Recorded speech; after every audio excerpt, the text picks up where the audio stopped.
be an indie means we buck a system that doesn't want us. To be a fringe filmmaker means we don't do it for them. We do it for ourselves. To be an outlaw on the fringe means we'll die before we fail. Be an outlaw.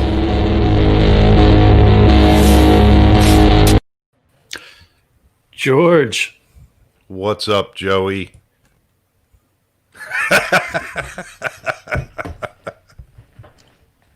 You see, now I'm all screwed up, man. I don't know where to go or what to do. How are you, brother? It's good to see you. I am well. You dodged death again, huh? Yeah, again. Yeah, I commented about it in the Discord. Apparently, I actually almost died this week on Tuesday. So, but it is what it is. And as I told the doc, I am too dumb to quit and too mean to die. So, there you go. Nothing could keep me away from the Indie Brigade, man. But true story, yeah. I'm not going to go into the details. It was an allergic reaction. It was sort of a minimum form of anaphylaxis. I'm not going to talk about what it was that I ate that almost killed me because I don't need everybody knowing how to kill me. Oh, my God. The amount of jokes that I could come up with. And just to think, everybody out there in TV land, he blew up to the size of me. Apparently it was pretty fucking bad. Anyway, it's all good now. So yeah, so there's that, and it's all good, and we're here Friday night, October, what is it, the 23rd? Sure. So, yeah, Friday, October 23rd, Romero Pictures Indie Brigade with me, your host, George C. Romero. With me, as always, is my ever-present and faithful producer extraordinaire, Mr. Joe Ridgely. Thank you, everybody, for tuning in. The comments are already starting to blow up. Mic is loud, is what I'm seeing. Let me just... Whose mic is loud? My mic is loud. Your mic is loud? I didn't think you know what? That's a good transition here, actually, because for a lot of you who may not have noticed, I've started using a new microphone. I've started using the Stealth microphone by Aston Microphones. Joe is about to start using also a Stealth microphone from Aston Microphones, and it's kind of a big deal. We're very, very happy to be strategic partnered with Aston Microphones. It's a phenomenal company started by Mr. James Preston, who has spent a life and a career in the world of microphones and audio and recording, and got fed up with how it was going and how it all worked. So he decided to do the outlaw thing and start his own company. As a result, his microphones have won Best Mic recently. I believe this one actually won Best Mic of 2020 or something like that. I'll have to consult my little list they sent me, but it's an amazing company. They're amazing microphones, and for those of you thinking that you can't get good quality sound without like Newman, Joe left, you're wrong. You can get these mics are super reasonably priced. So we're not doing it to shill for anybody. I'm doing it because I have absolutely all the respect in the world for James and his company and everything he's done in a short period of time. I think they've been a company for less than 5 years. Joe's back. Oh, you got yours today. Boom, look at that. Yeah, we should do an unboxing. Have you unboxed it? I have not unboxed it. You should unbox it. It's insane. It's got 4 different settings for voices, so it's got like male, female. It's got and it's super easy to mess with it. You don't have to worry about all the other shit on microphones. You just turn this little dial, and it's unbelievable. You and I went through the settings, and this is the one that sounds the best. So it's so easy. Joe can do it. Yeah, basically. Anyway, check them out if you guys need really good quality audio. This thing is a bit heavy, but it could be used for a location boom if you need to. But beyond that, definitely for ADR, for any of your voiceover needs, anything like that, please check them out. I love this company. I love the outlaw nature of how they started. I love everything about them, and their microphones are just insane. So check them out. A couple $100, I think, gets you one of these, and they've got another one called the Spirit, and they're stupid cheap and stupid good. So check them out. back to the welcome. Welcome.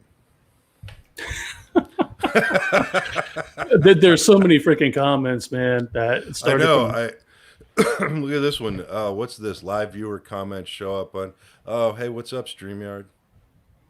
That's the first one. Wow. Don, and I'm looking for this too, going.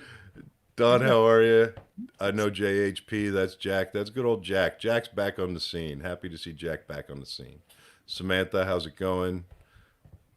What is that? Chris Wolf? I'm not sure who that is.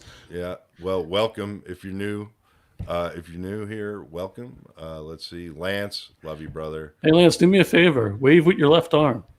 No, no. He's all better now. He's all better now. Gunny, what's up, Gunny? Love you, Gunny. Glad to see you made it. Stephanie, I'm glad to see people watching on Twitch, too. That's great. That's something we should probably talk about. Master of Snark, what's up? Smithson, how you doing? I just saw those pictures you sent me. They're amazing. So did I. That's incredible. Yep. Oh, there's my beautiful wife. Hello, beautiful wife. I love you. Thank you for tuning in from work. Ah, and she's on Twitch, no less. Libby. Oh, yeah. Libby, what's up? Man, this is awesome. People showing up early. People showing up on time. I like it. I like it a lot. Frank Farrell. We got Ty. Frank, how you doing? I didn't see Frank there. Ty. What's up? I don't see them. Daniela, you don't see them? No. Interesting. I don't see them. But I trust you that they're here. Wouldn't lie to you. Yes, you would. Yep. Anyway, we've got a great show tonight. We're going to have a pretty interesting conversation, I think, about marketing.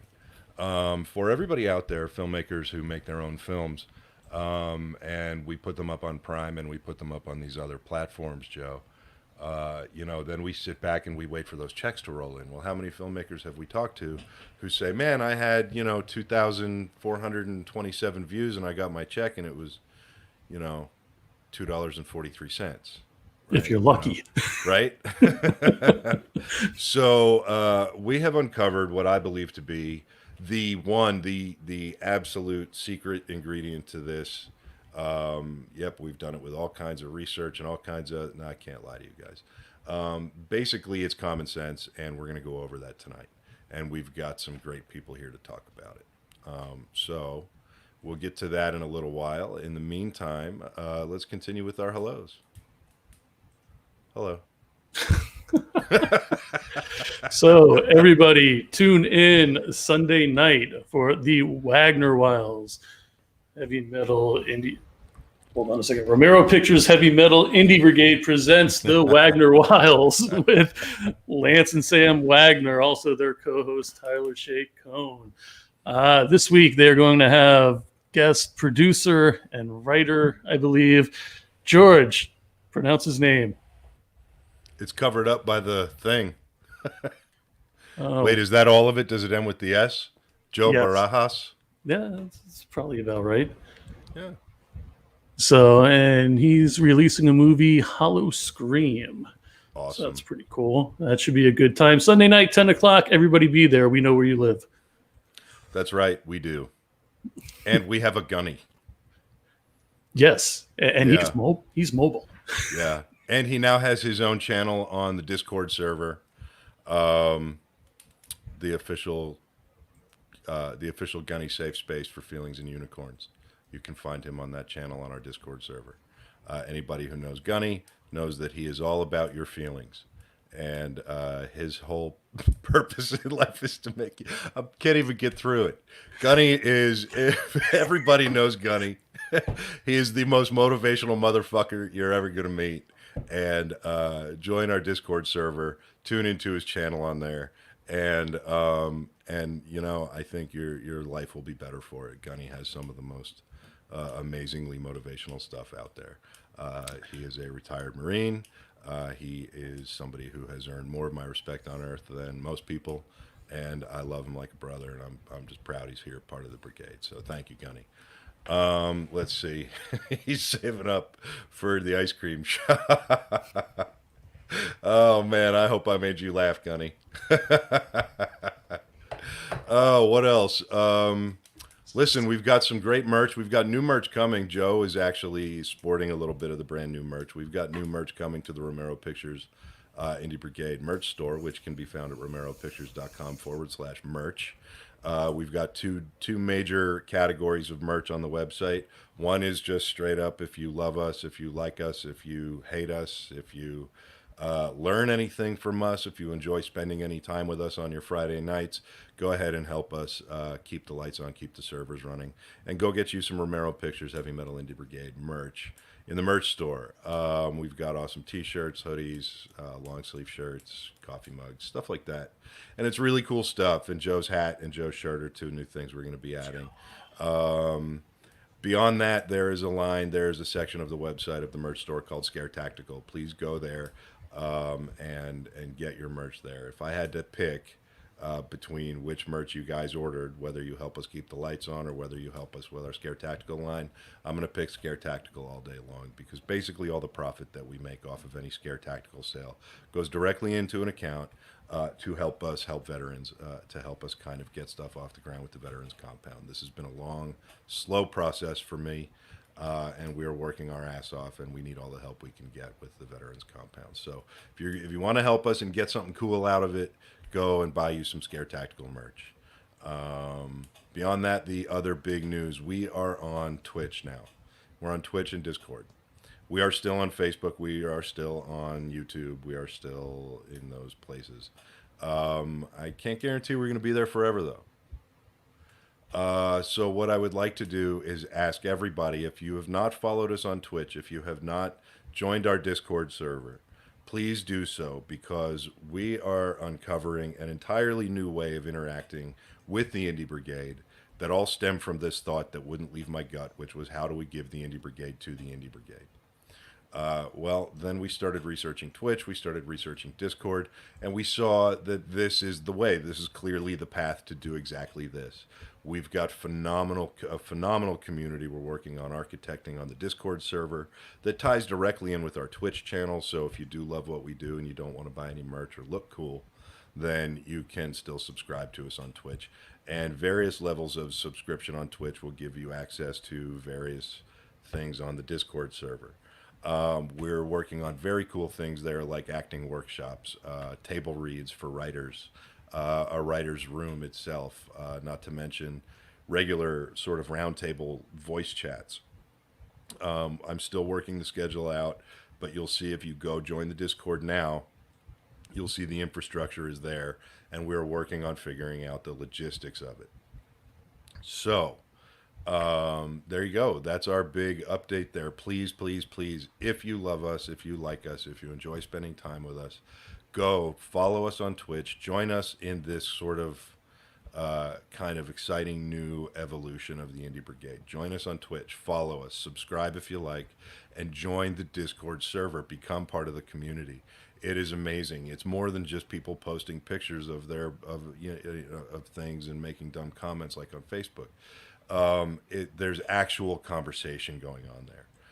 And the more we get into it, and the more the architecture keeps kind of developing over on Discord, the more that conversation is going to find a stride, and we need your help to do that. So please, please, please go to Twitch, go to Discord, get in the fucking game with us, because we're fighting the good fight here every week and trying to help spread the good word to independent filmmakers and creators everywhere on how to up the game, how to take their career to the next level, how to figure out that next thing, and kind of how to learn the ways that a lot of stuff has been done in the business for a long time, and with good reason. So please join us as we move on to the next evolution of the Indie Brigade.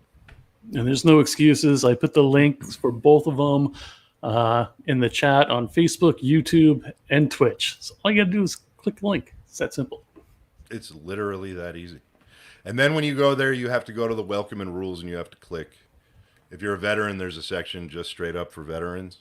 But if you're not a veteran, there's two other things you click. One is a check mark, and one is like a little TV. And that basically signs you up for notifications when we go live, because we're working on launching an entire line of Twitch exclusive content that will not be available on Facebook or YouTube. We may archive it there, but all of the live stuff will be, we're really, really trying to make this transition to Twitch and take it very seriously. It seems like a lot better way to spread the information. So join us, be part of it. What else? Fuck you, Joe. Give me 1 second. I haven't said that in a minute. That felt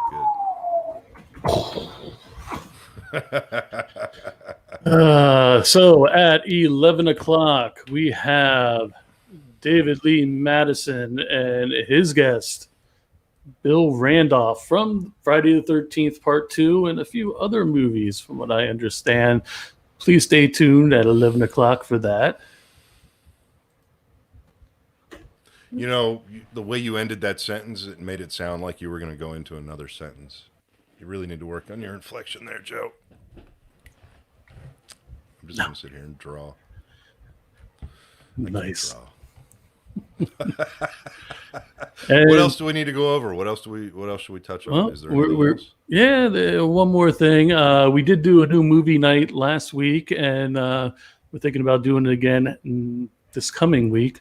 Last week we had Libby and Matt with Darkness Waits. It was a really good time. It was a Twitch exclusive. So if you all are around Thursday night at 11 p.m., we shall be doing that again. We're still trying to figure out what movie we're doing and what great guests we're going to have. Did I end that one properly? Yeah, kind of. I mean, I would probably want another one, but, we're live.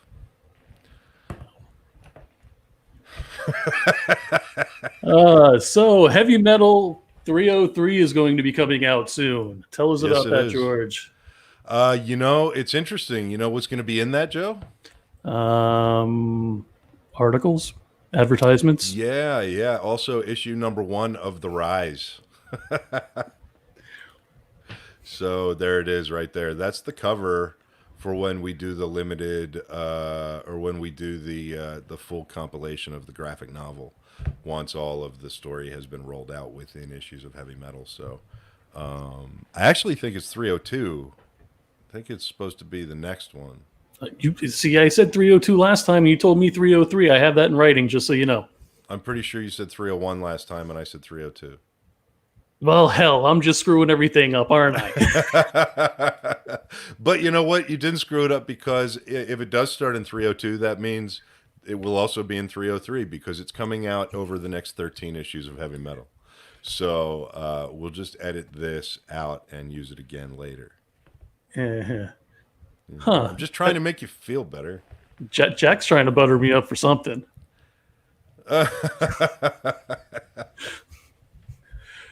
Stephanie, definitely help us out by sharing. Yes. Good point, Stephanie. For y'all's new mics. What? That's like part 2 of a message, maybe. Yeah, I was trying to find the first part, but it's too many damn comments. So you just put up the second part totally out of context, but whatever. Stop talking, people. Blame Joe. How do I? Hey, wait! I think I got that around here somewhere. Wait! You ready? Boom! Look at that. For anybody who doesn't know, Blame Joe is a message of great global importance. It's the only message that may actually be bigger than the Indie Brigade.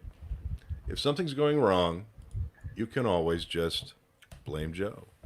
In your relationships, at your job, in traffic, anything. Just blame Joe.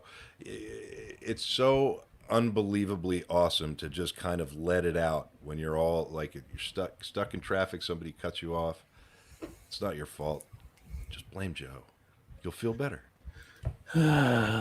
Unless you're Mr. Mandeville, then he just says it's Joe's fault. Yeah. Well, or Kane Hodder, whose version is just "fuck you, Joe." Oh, that was great. I wish I would have had that pulled up. Damn it. We actually have that archived on our YouTube channel, I think. We do, and we put it on Twitch. We're working on figuring out how to upload archives of stuff to Twitch as well, too. So We're getting there, so bear with us. Be part of it. Help us grow. If you know what you're doing with this stuff better than we do, offer suggestions. Point us in the right direction. Point us in the wrong direction. Just be part of it. Oh, wow. Can you feel the love?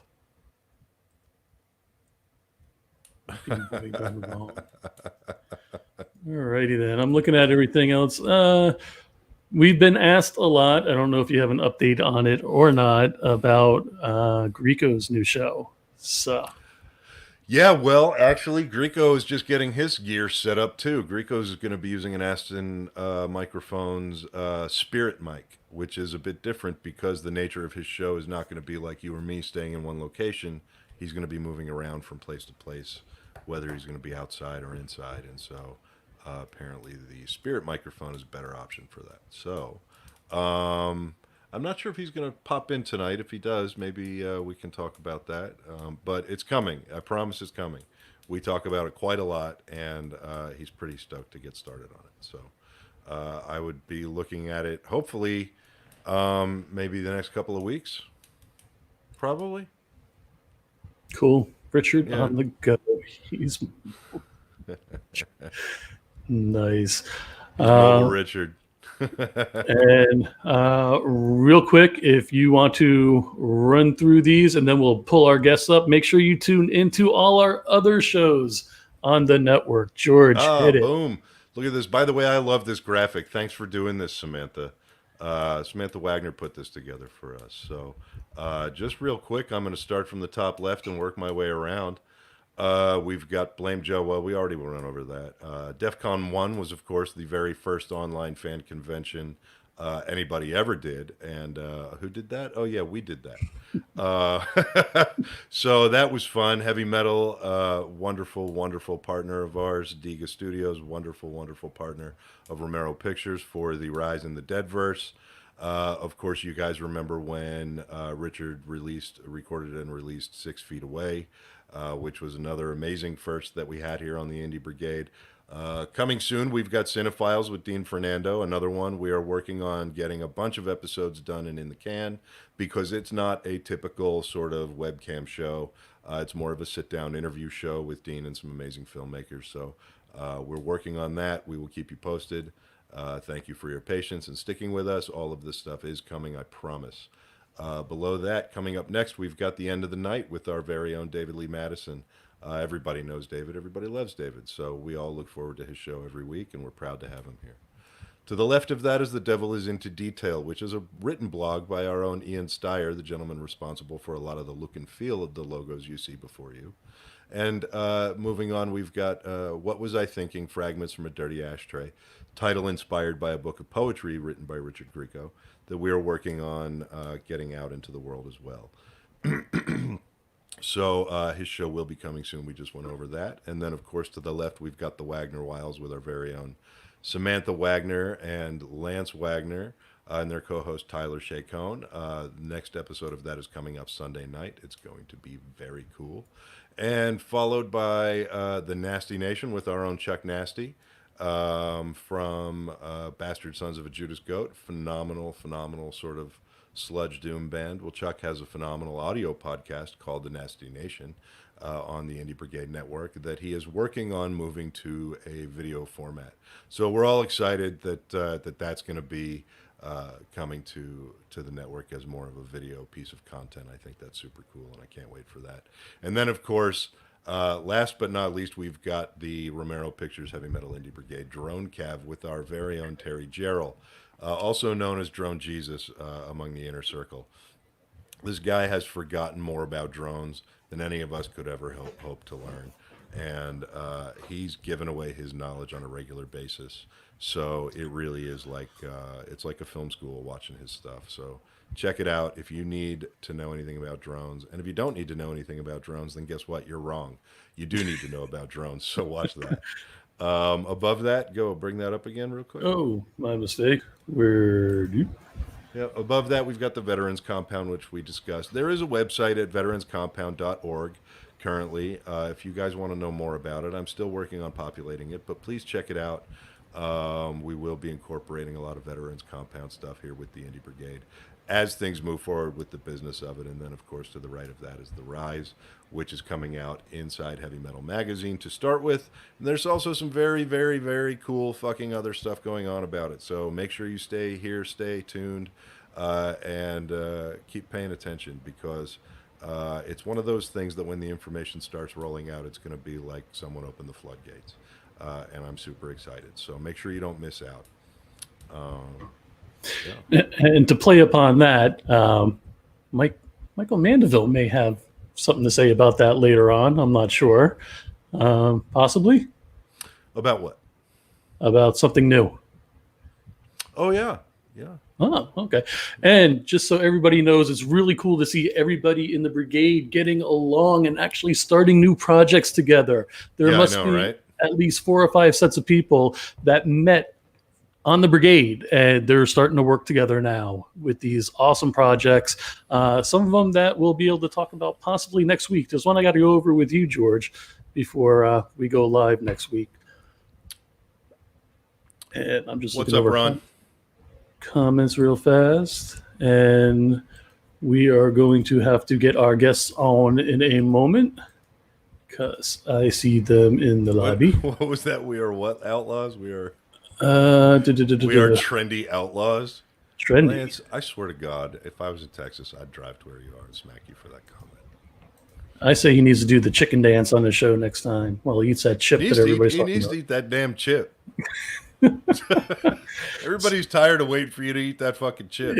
He's pussing out over some chip. It's one potato chip. Hashtag eat the chip. That's right. Boom. For those of you that don't know, he was smart enough to do some kind of, or he's going to be smart enough to do some kind of chip challenge that I forget the Scoville level of that. Whatever. Hashtag eat the chip, Lance. Yeah, really. Just down it with a cup of milk. Come on. Yeah. I'm in recovery. Oh, yeah, like that gets you sympathy. Not around here. I almost died Tuesday. That's right, man. I almost lost my partner. Yeah. Well, you know what? Y'all can laugh about it now, but what if I had died? That'd be fucked up. It'd be an empty microphone sitting here. And I still don't have an autograph. Hashtag eat the fucking chip, Lance. All right. Are you ready for your guest tonight, sir? Please. All right. First, we have, well, right now he's referred to as the creative explorer, formerly known as Michael Mandaville. Hey, Sir, how are you? not too bad. How about yourself, Cameron? Everything good? Joe, good to see you. Yeah, everything's good. Everything's good. You're a little in the shadows tonight. You look very sinister. Oh, do you know what happened is, the light bulb went out up here. I'm not pointing to my head. I'm actually pointing to the ceiling. We talked on the phone the other day. I know this bulb didn't go out. And I go up there, and it's like, okay, the switch isn't working. I changed the light bulb, so it's the instrument, the switch, or that, and I gave up. And I actually just got, a nicer lamp there, which is much more conducive to, quality light, actually, than something that makes me think I'm in a Orwellian bureaucratic building. And, where I'm ready to have an epileptic attack because of the flickering. And so that's why I guess I'm a little bit darker there. I could always turn a little, but sorry about that. No, it's great. It's great. I love it. It's actually. I think it's the first time I've ever seen Michael without a hat. Yeah, I guess so. Yeah. Usually I have my hat on there, but I love it. It's just I love sinister Michael. It's awesome. Well, it's funny because I was working just before this on a show that I'm going to pitch to Netflix. And it's set in Paris in 1947. And it's just a dark, difficult time there in France. And so I'm looking up all these noirish photos, and, here's a dose of reality echoing my research right here, right? Yeah. So high-key lighting, Warner Brothers, here we go. None of that front face stuff, right? I was just reading something and it was his comment about Casablanca, and an article, and I'm looking at it, and they go, well, it was put out in 1942, and just before Pearl Harbor, and I'm like, directed by Elmer Davis, and I'm like, one, Pearl Harbor was 41, December of 41, so you got the year wrong. Two, Casablanca actually came out in 43, I know that. And then Michael Curtiz directed Casablanca, not Elmer Davis. And so I'm like, what the hell do you people? Does nobody fact check anything here? You know? No. So I'm just telling you, I'm a bit upset about that because movie history is important. We know that. You know? Movie history is important. It's, one of the things I talk about all the time. And, it's interesting because I always say that there's, especially like with the way 2020 has been going, there's going to be 20 years from now, there's going to be historians and there's going to be statisticians and there's going to be people who write down, this is what happened on this date, this many people died, this is what happened, this many masks were made with, pictures of strawberries on them. But then there's going to be us, right? There's going to be the artists and there's going to be the outlaws who aren't afraid. And there's going to be the people who tell the tale, which is much different than recording the history. That's absolutely true. You know what I mean? And so not only is the history of film important, but, film as a form of history is also equally important. There's a responsibility that goes with that.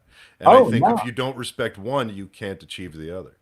But I agree. I think there's an interesting cultural weave that goes through history that has certain echoes. And when you go back and look at dated movies from the 80s or 90s, you go, oh my God, the action that was differently shot, the whole dynamism of it.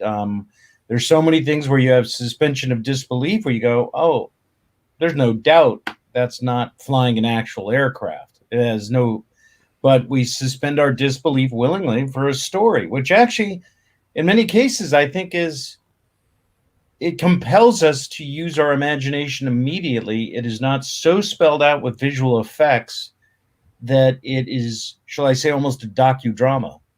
There's a loss of like imagination, and hence my little creative explorer thing, because I'm kind of doing something on that with exploring creativity in all its forms. You guys have a creative show, then people make films, and you tell me about your woodwork, and you have to use your creativity to solve.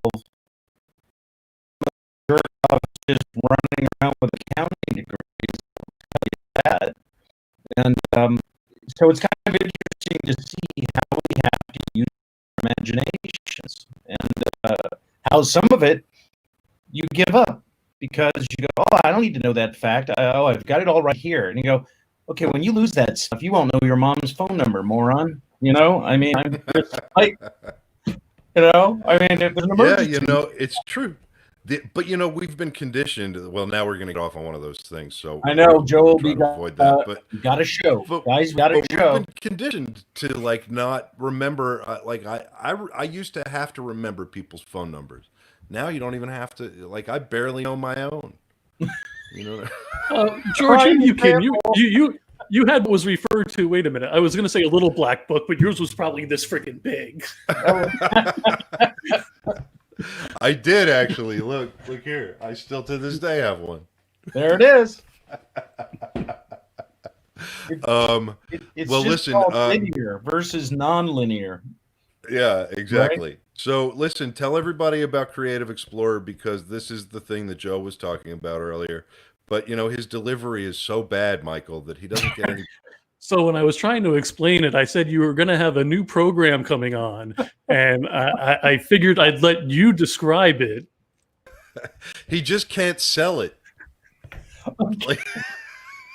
I know, he's getting bagged on here for his elocution, and I'm like, oh man, it's all downhill from here, and poor Joe, we have to get a little sympathy here, right? I think I showered. I showered for this. Well, you're a better man than me. What is Creative Explorer? What is Creative Explorer, and Well, what are you bringing to the Indie Brigade? well, you and I talked about doing a show, so the show is going to go up on Twitch, and you're going to send me that link for the Discourse server, I believe. I did send it to you. Oh, you did send it. I got to look. I've gotten so much spam and nonsense that sometimes I don't get things. So I will double check, but I haven't seen it yet. I got to tell you. No problem. It's such nonsense. I think it's the NSA, and I'm sure it is. They're just, my shit's going through some other country. There's some guy in Mongolia who's going, okay, Cameron, I'm signing up. I want my $50,000. Yeah, hey, I got a show. I'm in Mongolia in a yurt, but man, I got a guy who wants to do a show with me. So, anyways, as you and I were discussing that, I have a show called Beer Pong Coach, which is actually 10 episodes, 12 and a half, 14 minutes. And I did an animation, a couple for the show here. I think we saw. I shared a couple. So I'm actually got a couple more of those coming out. And the show will be about a half hour. And the idea is to show the episode of a show and then discuss how it's made or some of the filmmaking qualities one needs in terms of creating a web series. And it took a better part of a year to actually do these episodes on weekends and then, write the scripts, get at it, etc. So basically a year and a couple months maybe. But I think that would be really informative. And obviously I'm going to have other little spots in there where I'll bring up something about creativity kind of quick, like a tip. And because I'm writing, I've written like 5 novels, 6 novels, nonfiction books, 55 scripts. I've had 14 optioned or hired to write. I've done, budgets, probably 1,500 of them or something like that. Same with the schedules, blah, blah, blah, and all that. So I actually was working on my novel, for example, and rearranging using a technique called rearranging and emphasizing the ending. And I kind of made a short video about that. So it's kind of exploring a lot of parts of creativity in problem solving, which is really what it's about. And that's kind of the show you and I talked about, because the Creative Explorer means it's not just one aspect of one's life. And if you think about it, because I've done martial arts for so long, most of my life, that creativity in martial arts is an aspect to where it filters into discipline and organization and physical place and many attributes that help me succeed, no doubt. And so it's going to be kind of this kind of way of looking at it, I guess, like you brought up outlaws and indie, the Indie Brigade and filmmakers. And it's also this kind of sense of a way of life, a creative way of life, but, and how do you survive it? And one of my friends will be on the show here that we want to talk about the mechanism of marketing, which is something you and I were talking about. Because you can make any movie you want, and as the saying goes, you go, oh, you finished the movie, good. So you're 20% there. Yeah, exactly. So, and how, if that. If that, right. And so how is this a new world creatively exploring? There we go. See, I'm gonna shamelessly promote there. But but how do we think in new terms when there is no theatrical in the world? These huge giants, Disney, Viacom, AT&T, CBS, and Sony took 4 to 5 years to catch up even close to Netflix. Yeah. So you got $180 billion and you couldn't say, hey, kid, here's $300 million, catch them, go. Right. Nope. If you think about it.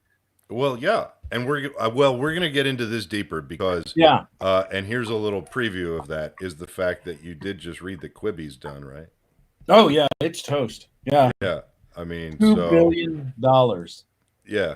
Right. Of a misfire. Right. A just complete done. Misfire. Yeah. You couldn't put it on. Apparently, you couldn't share on social media. Or you couldn't save it and send. So, did did not one of those people go to some teenage nephew they had or niece and go, so how do you like to share your social media? What do you thrive in? Right. And I'm thinking, no, they didn't. I mean, you just go, because kids will go, well, Uncle Jeff Katzenberg, you're a moron. I mean, they'll be happy to say that or something similar. They're not going to hold back. That's right. Well, and we're going to bring your partner up here in a couple of minutes, but we've got somebody else that I want to bring in right now because it's a good transition. So Robert, just please be patient with us for a couple of minutes. We're a few minutes behind schedule, but we will get you up here in just a second.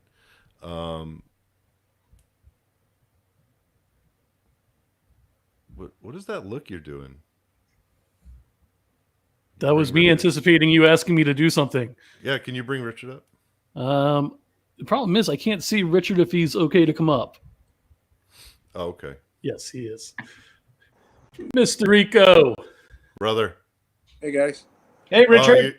You're like fireside Greco tonight. Yeah, I was going to do this to add some ambiance and the creepy stuff. We've got Sinister Michael over here, and we've got.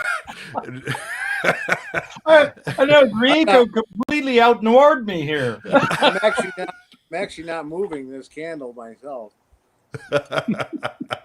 It's just moving. It's really weird, isn't it? I've been trying to stop it for about a half hour. It just keeps moving. Well, I got to read a comment real fast. Stephanie said, Michael Mandaville's hair is my new current favorite. Don't tell Richard. Oh, but she did not expect Richard to be on tonight. So, boom. Oh, wow. Just lack of a hat. And there we go, huh? Okay, so here's why it was natural to kind of do this order here, because Richard, your show Fragments from Dirty Ashtray, and Michael, your Creative Explorer show that you're bringing, you guys are coming at the creative process from two different directions, and I thought it was just so awesome. What I love about this is that Michael, you're coming at this from the screenwriting with a calculator point of view, and sort of bringing that pragmatic side to your creativity. And Richard, you're coming from literally the opposite side of that, where you go all out and then reel it back. And I just want everybody to see the folks that are bringing their creative experiences to the Indie Brigade together on screen, because this is going to be amazing, and the bigger and stronger that our community gets through the Discord server and through Twitch, you guys have absolute access to more and better information on everything from the creative process to the marketing that we're all going to get into here in a couple of minutes than anywhere else you're going to find. And we all do it literally out of love and out of the sort of belief that what good is knowledge if you don't share it. So I just wanted to kind of pause there for a second and do that. Richard, you have a lot of experience with making your own films and going down the marketing rabbit hole that filmmakers go down. And Michael has a lot of that experience, and I have a lot of that experience, and everybody watching here has a lot of that same experience. And so I thought it would be great if all of us were here when Michael brought his partner, Robert Lennon, on the show. But Michael, I'm going to let you introduce your guest tonight. Oh, okay.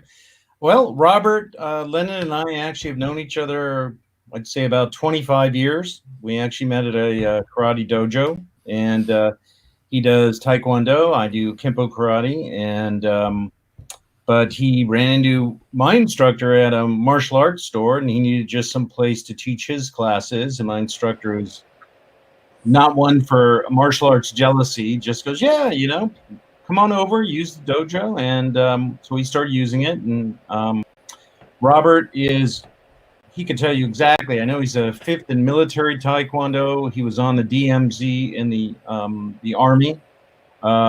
He is I think a 2nd in Hapkido, a 3rd in another martial art. And in point of fact, when he went to the Taekwondo Martial Arts Federation gathering in Seoul, Korea, there's like 500 Koreans and him.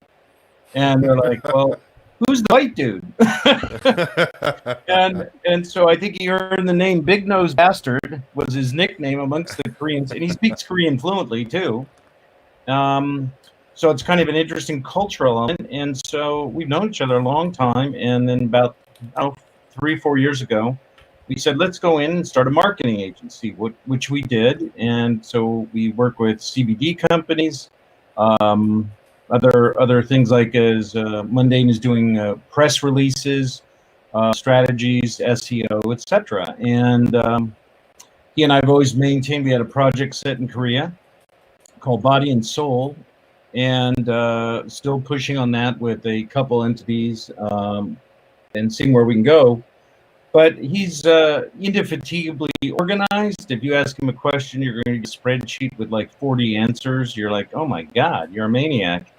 So, and so he and I are both Virgos, and so we're organized, and we tend to think a lot alike. Going, yep, that's what I do. Go ahead, we should do that. And so it works out really well. And he knows marketing, a lot of marketing for many years.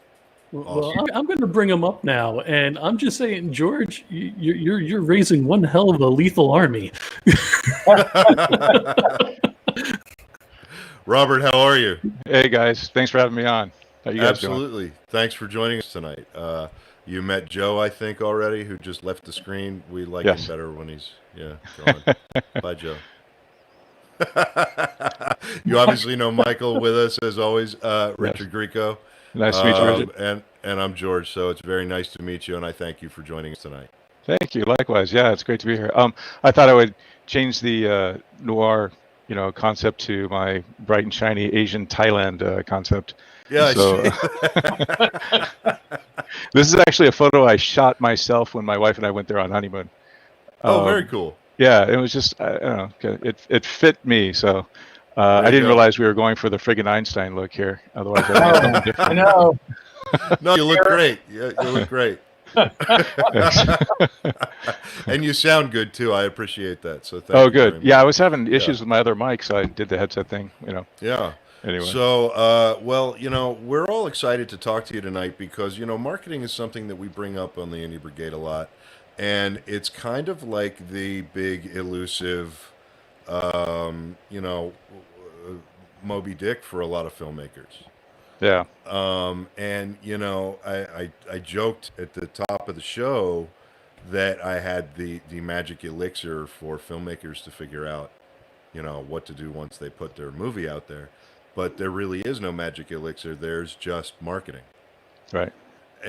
And a big part of the problem that a lot of filmmakers don't think about when they make their movie is that, a lot of folks set out to make a movie for $50,000 or less, which is absolutely possible to do.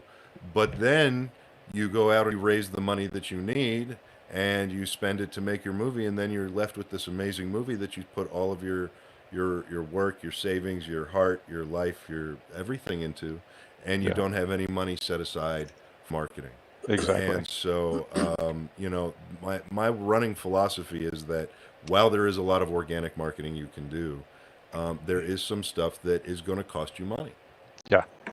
Right. Inevitably, yes. I'm sorry. Go ahead. No. So basically, just to kind of tee it up and kick off, I know that you're a guru at a lot of the organic stuff, but there is stuff that people need to raise budget for, even if that is just to engage somebody who is an expert like yourself, right? Yes, it's perfect that you're saying that, because actually this is how Michael and I got started in working together. Is not only did we both have creative ideas and wanting to work together in the film industry and whatnot, but that was one of the first things that we had talked about is, okay, we have a business plan. Well, if we're making any other widget, a selfie stick or anything else, if you're going to go to an investor and say, hey, I got this amazing selfie stick, it'll take pictures for you and you'll look better than you think, than you actually look, whatever it might be. But you don't have a marketing plan built into this business plan where you're asking to raise money. Well, the film industry seemed like, and this was, I don't know, we were doing this 12, 15 years ago when we were first developing how to do marketing for independent projects. But it's like the single thing that filmmakers leave out of their plan.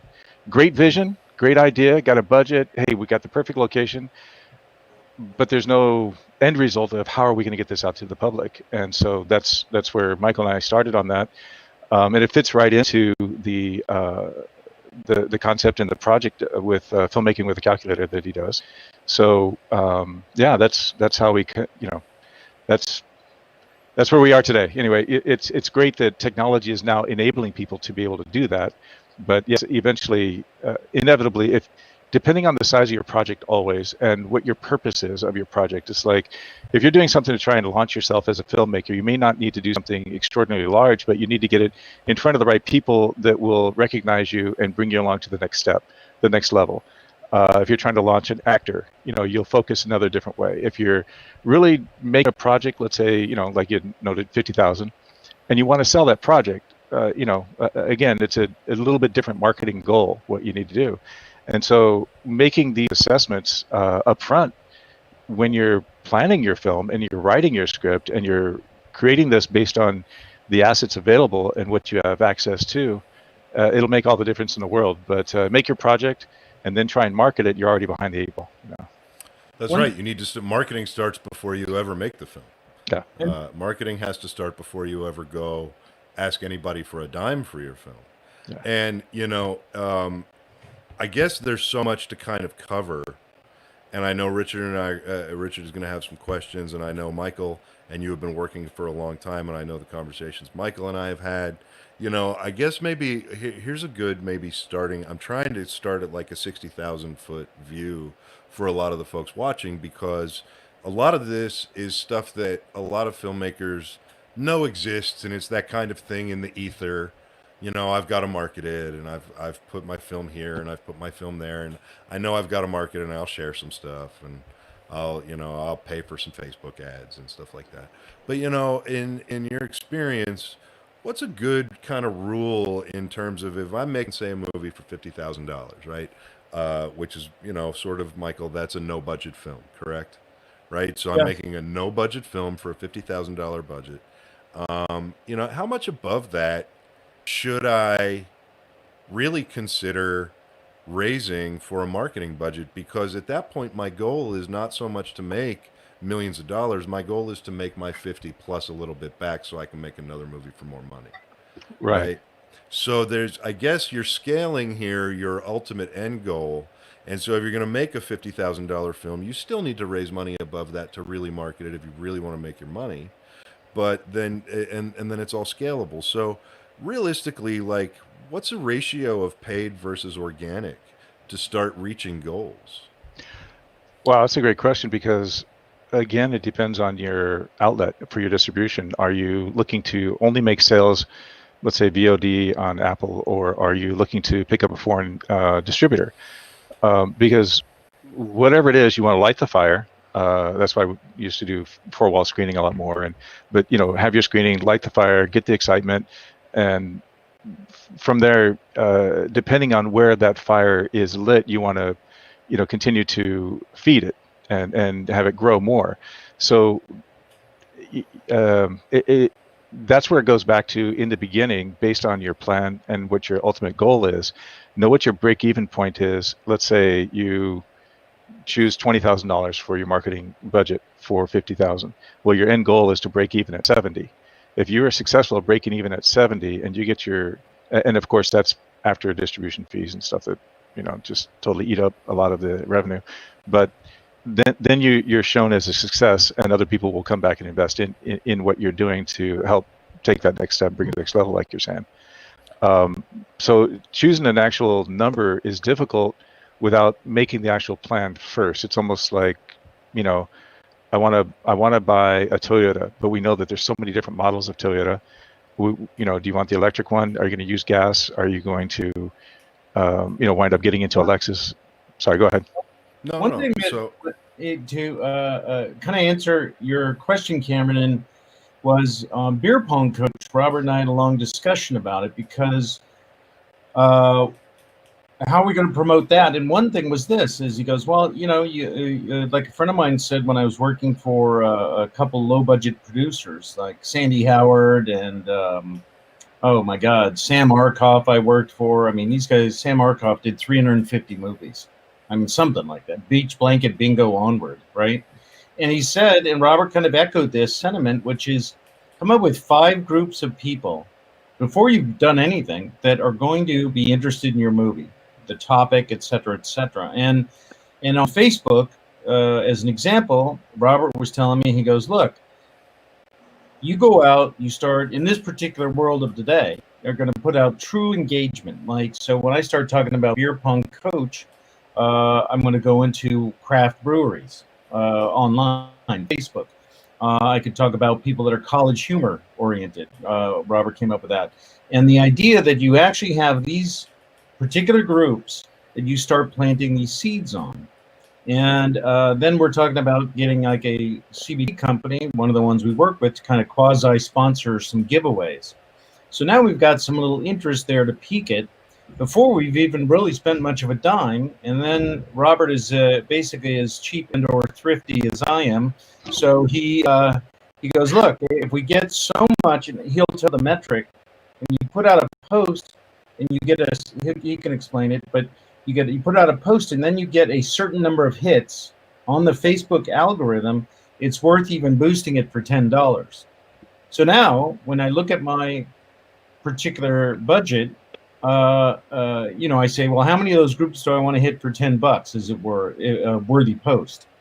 So that's kind of the way, you know, the plan to give a concrete example of something you and I are going to work on too. Absolutely.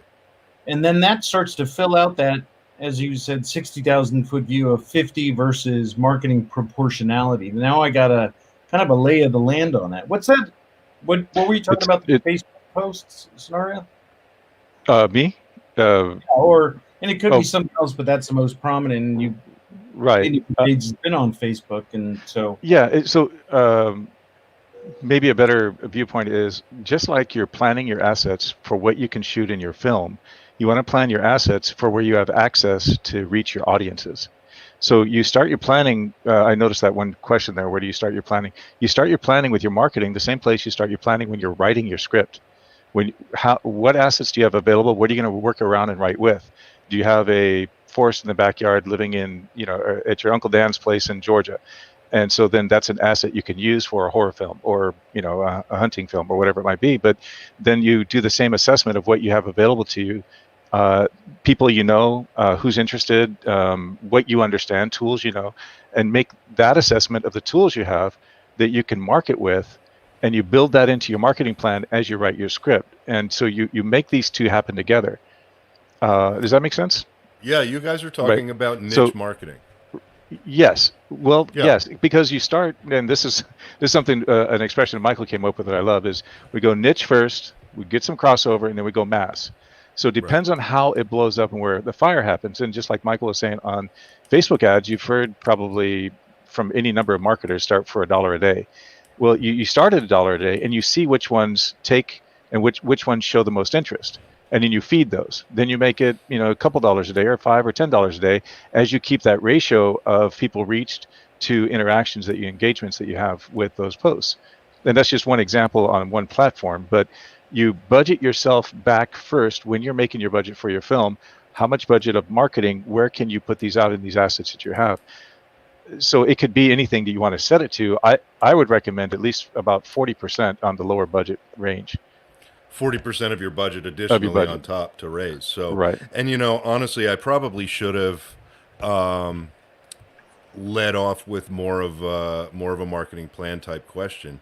But, you know, my second question was going to be more about how to identify a personal goal for the marketing of your film or your project or your song or your album or your film or your short or your whatever it is, right? Whatever it is, you used the term widget earlier. I'm sure everybody knows the term widget, but if they don't, a widget is a commonly used term that just basically represents whatever your end product is.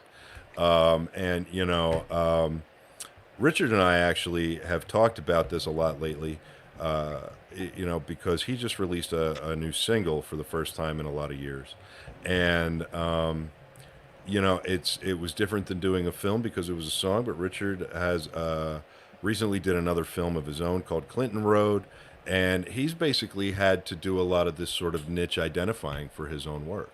Right. And I just think it's very interesting because the audience of the Indie Brigade is a niche, right? Mm-hmm. We're all a niche, guys. Just we're the outlaws, but we're a niche.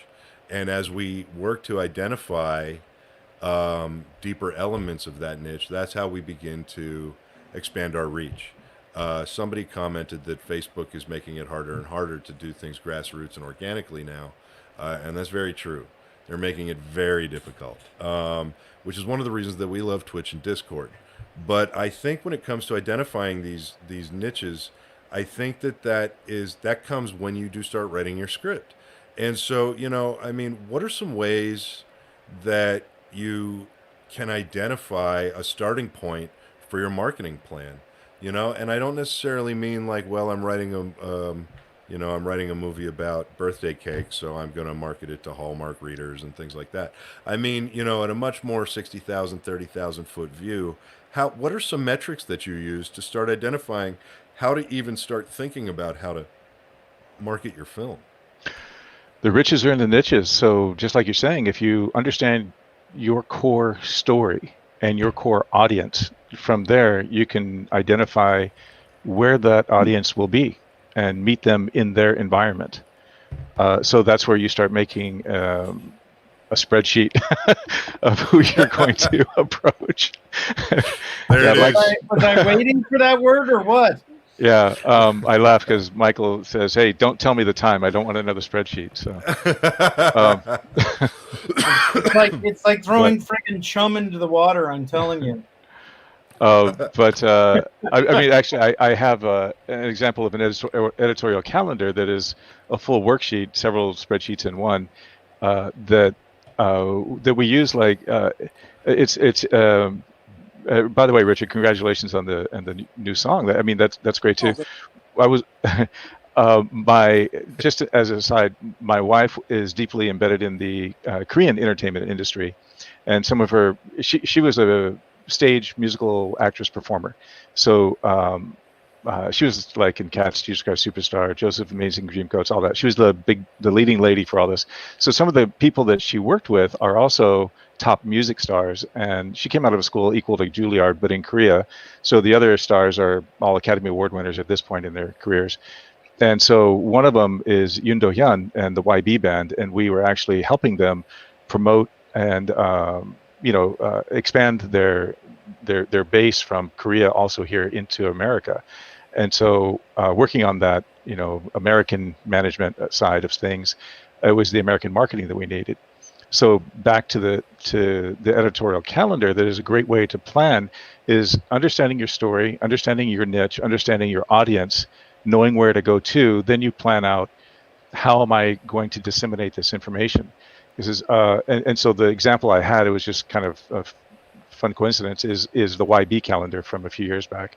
But as an example, you have an action film.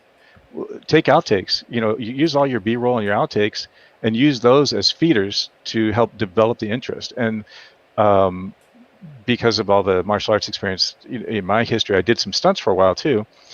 Just fun to get out there and be Yahoo and make believe and stuff. So why not? But outtakes of where if Robert gets hit in the head, nobody notices a difference. It's all my nickname in Korean is Old Stone, because I think I was 19 about the time I was in the military, and one of my buddies kicked me in the head when we were sparring, but he hurt his foot. So that's why Michael's giving me a hard time on this one. So the master instructor starts calling me, "Oh, you old stone." Anyway, back to the stunt thing.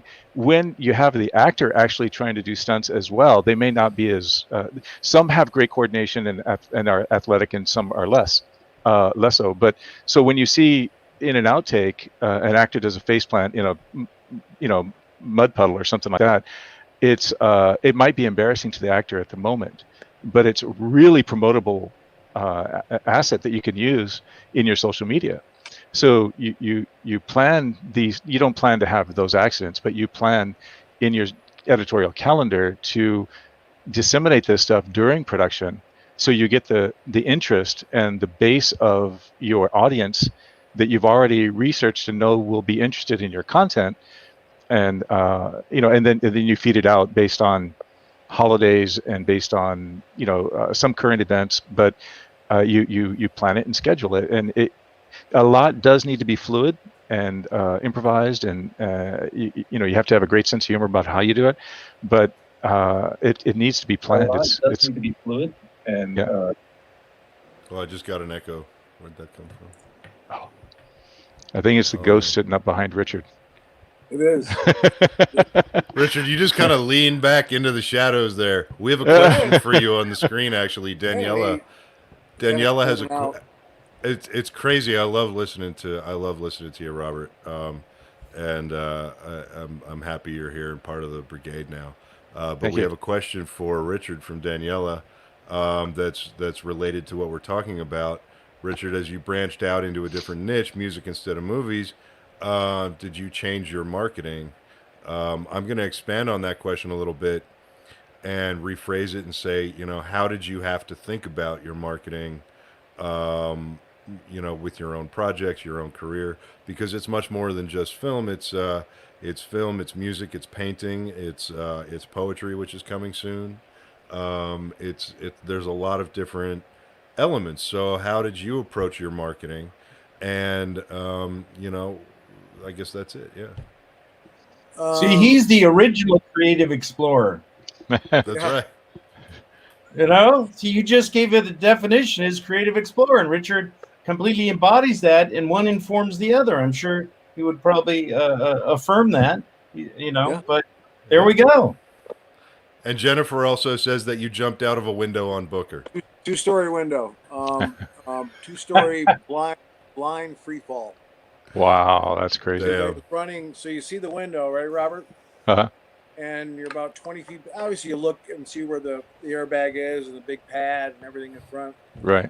There's a difference when you can look down at it and go, okay.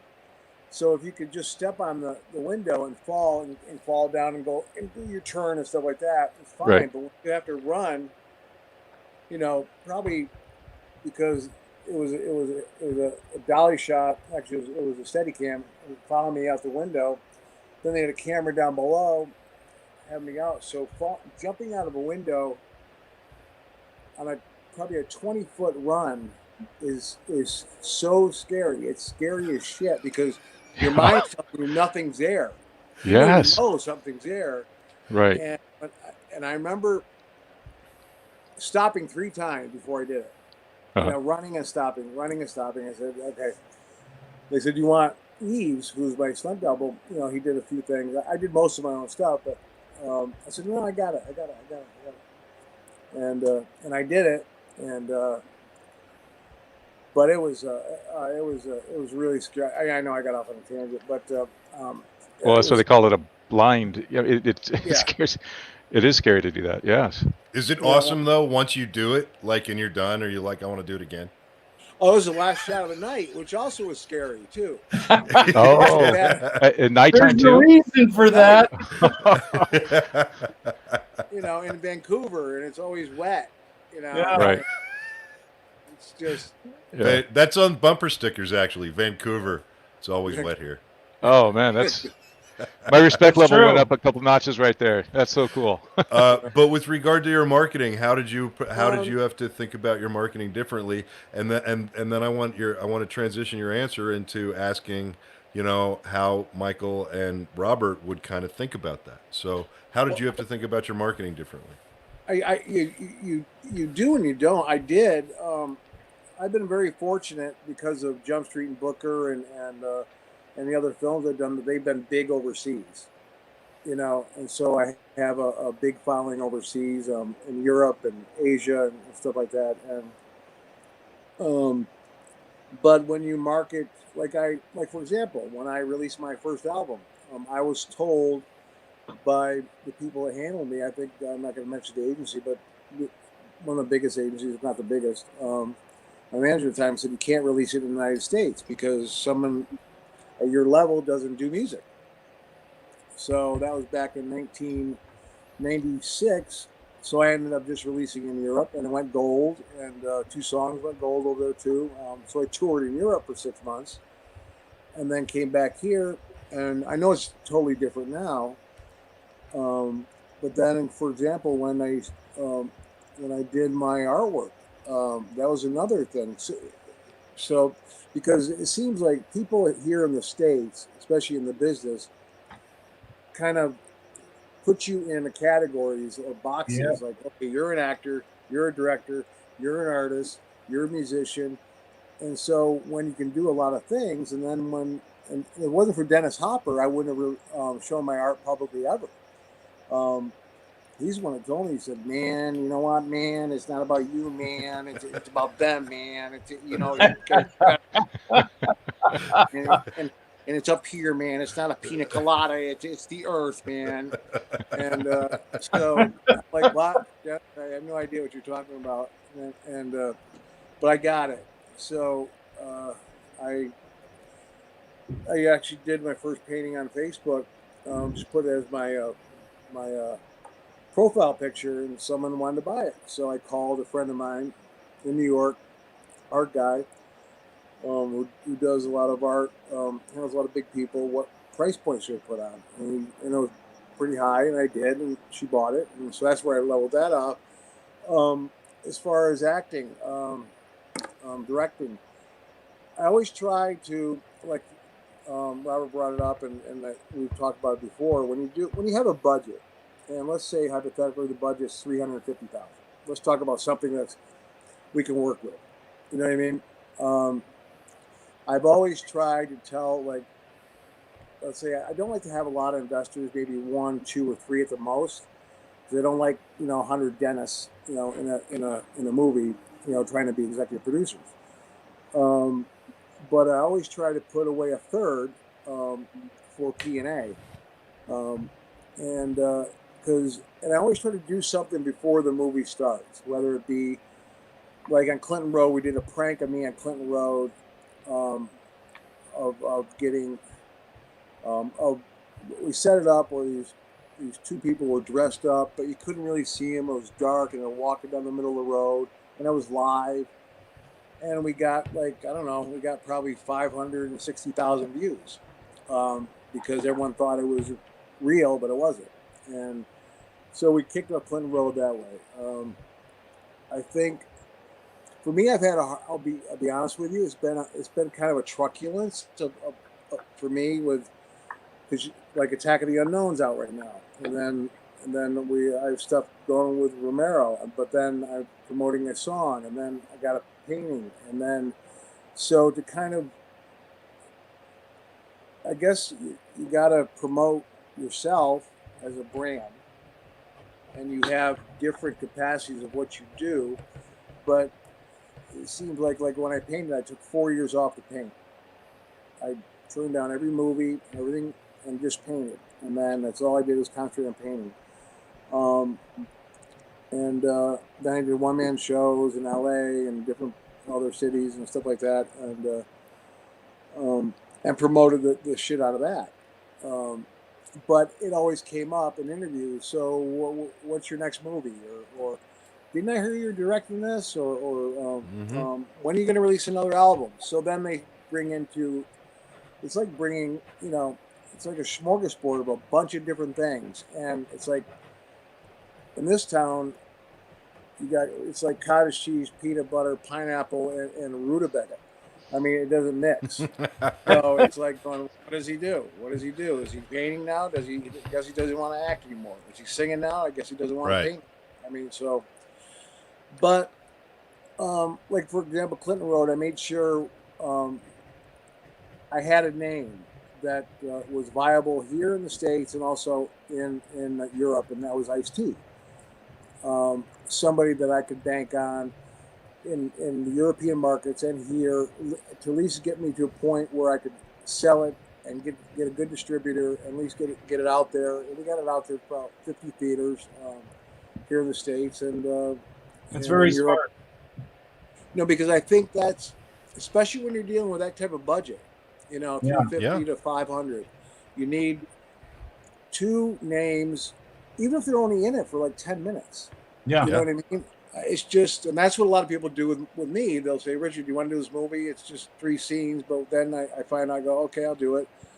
And I said, don't use my name above the title. And sure enough, it's Richard Grieco, Yeah. But I do the same thing. So I kind of learn from that and do the same thing with what I'm doing now. And Romero will tell you that too. It's getting some bankable names and also coming up with a game plan. One thing I think Richard's doing really well is, indeed, it absolutely was for decades, the idea you are pigeonholed as the rutabaga or the peanut butter, whatever it is there, and you are just in one category. And the use of a hyphenate was so very, very difficult. The first one who actually did it was Ernst Lubitsch in 1940, and that's the guy Billy Wilder so admired, who became another hyphenate, producer, writer, director, writer, with his longtime writing partner. But it was so rare for so long, and yet now what we do is see this interesting cross-pollination of skills and skill sets that you could be many things to different kinds of people because creativity in one area informs the other. And the idea that Richard was saying that you got a name, and I have a project that I wanted to shoot in Morocco. It's like an army project, but I actually was going to be a U.S. Army unit. And then I kind of said, well, I'm going to make it to where it's basically a bunch of guys who are kind of in a coalition. And these are the guys that are going to go on to trial for like relatively minor offenses. But now I have a Germans, and I have some French, and I have a guy from Britain, and I have the Americans. So now I actually have these territories where I can go into those 3-4 distinct territories and get some strong German actors and the French and the Americans and British, all of which, when the shit hits the fan, these guys are going to fight against an ISIS group. But otherwise, they kind of bag on each other. So I get that nice, cross-pollination of antagonism and conflict to play with, and some good actors with some good screen time. And it's just this interesting morphing quality of regional interest, which I think you can even validate when you look at like some of the TV shows I've been watching lately. Is one called Borgen is from Denmark, one Occupied is from Norway, another one is from France, Britain called The Tunnel, and there's one that's set in London and Japan called Giri Haji, about the Yakuza set in those 2 areas. So I think more and more people are receptive, but there's this authenticity that Richard has about who he is that really is the gravitational pull for an audience. Because now, I'd say up into the 80s or 90s, people would go, oh, okay, I'm not sure about this person. Well, now there's so much social media, or got to feel that this is a good person, a good, someone that you'd like or admire, or at least identify with. There's almost no way getting around it anymore. And I think if you're going to put yourself out there, that authenticity, the authentic self, is such an important essence of that marketing. Like Cameron always says about the Outlaws, this is who we are. We're creating outside the normal box. And we don't make apologies. Right. You can't make apologies. You make your decisions based on what you believe to be right, and you stand by it. Yeah. And it's funny because I can literally hear the spreadsheets being made by Robert right now. There's one for each cast and crew member that works on the project. No, because what's interesting, and I'm curious about this from your point of view, Robert, because both Richard and Michael have basically just gone down like a whole road of things that tie in with what you were talking about earlier about releasing media, releasing content as a way of testing your niches. Mm-hmm. Right. So if now we were to basically take a project and birth it out of the conversation that Richard and Michael just had. I mean, at that point, you've got so many different niches. How do you even start to identify? How do you even start to break that down? Because, you know, you have a name in something, you have a bankable name in something, you have all of these things are starting to now come into focus to you as a filmmaker. And then where do you begin? How do you say, I'm going to start because Richard is known as an actor, but there may be more traction if I go out to the art world, which is some place that people might not be used to seeing, you know, a Richard Grieco film being marketed. Is that, you know, how do you kind of figure out where to go get traction? Because another huge problem filmmakers run into, and I've seen this firsthand, we cast this huge wide net, and it turns out that this net is so big that, you know, giant tuna could swim through it. Right. You know, and then trying to take that into something that becomes more laser focused, that's going to create results. What do you and Michael do to do that? How do you narrow that net down and find your laser focus so that you can actually create revenue for something that other people can't? Right, and that's a great question. I think somewhat of a parallel is screen testing. You have a new starlet actress that you want to match up, let's say, and co-star with Richard. How do you know which one's going to be best? You go through your casting calls, but you do screen tests with each one, and you figure out, you know. So with your marketing, when you have your elements, and sticking with authenticity, like Michael had said, to echo that again, what is it in your film or story that is most authentic to you, the character playing it, and the direction you're going, and you identify that audience. Then you take those bits and pieces, and let's say, for Richard's sake, it's a new film about a man who is finding his muse, but he loves painting, and it's taking him off on this journey across the world to visit other, you know, very talented painters and see new scenery, etc. Well, when you do that, you're focusing on the audience that would like to see that sort of film and that sort of story. So then you take those bits and pieces of your B-roll, and you take those bits and pieces of the interactions and relationships that you have with the cast and crew, and you do little test drops, just like we were saying as the example on Facebook, $1 a day. You do a Facebook post, see what the engagements are ratio to the reach to engagement ratio is. And if you have a decent engagement ratio to your reach, you boost it. You boost that post, you put out more, and it goes with, you know, any platform that you're doing this on. As far as on in the teaser area before you get to the completed film, you do this more often to build that audience, and that's where you're doing your testing to find out exactly where is going to be the place that we're going to throw our bigger money at once the film is ready, so we can get the audiences to come and buy the film and get the distributors to pick it up. Am I answering the question? Yes, you are. And now my follow-up question to that is this something that filmmakers, how much of this is something filmmakers can do on their own? Because the other thing about indies is that we're very bullheaded. And we always say stuff like, I can fucking figure it out. Right. I don't need to fucking pay somebody. I can do this shit for free. Fuck it, you know? And, right. You know, how much of it realistically, at what point realistically should an indie creator, you know, kind of say, look, I can take it this far? What is that point? How far can somebody be expected to take this stuff on their own without help? I would say that balances with your budget and the size of your production. Can you do the whole production yourself? If it's a smaller production, you can probably do most of it yourself, or get you and your son and your uncle and your, you know, best buddy to come over to the house and help you with a smaller production.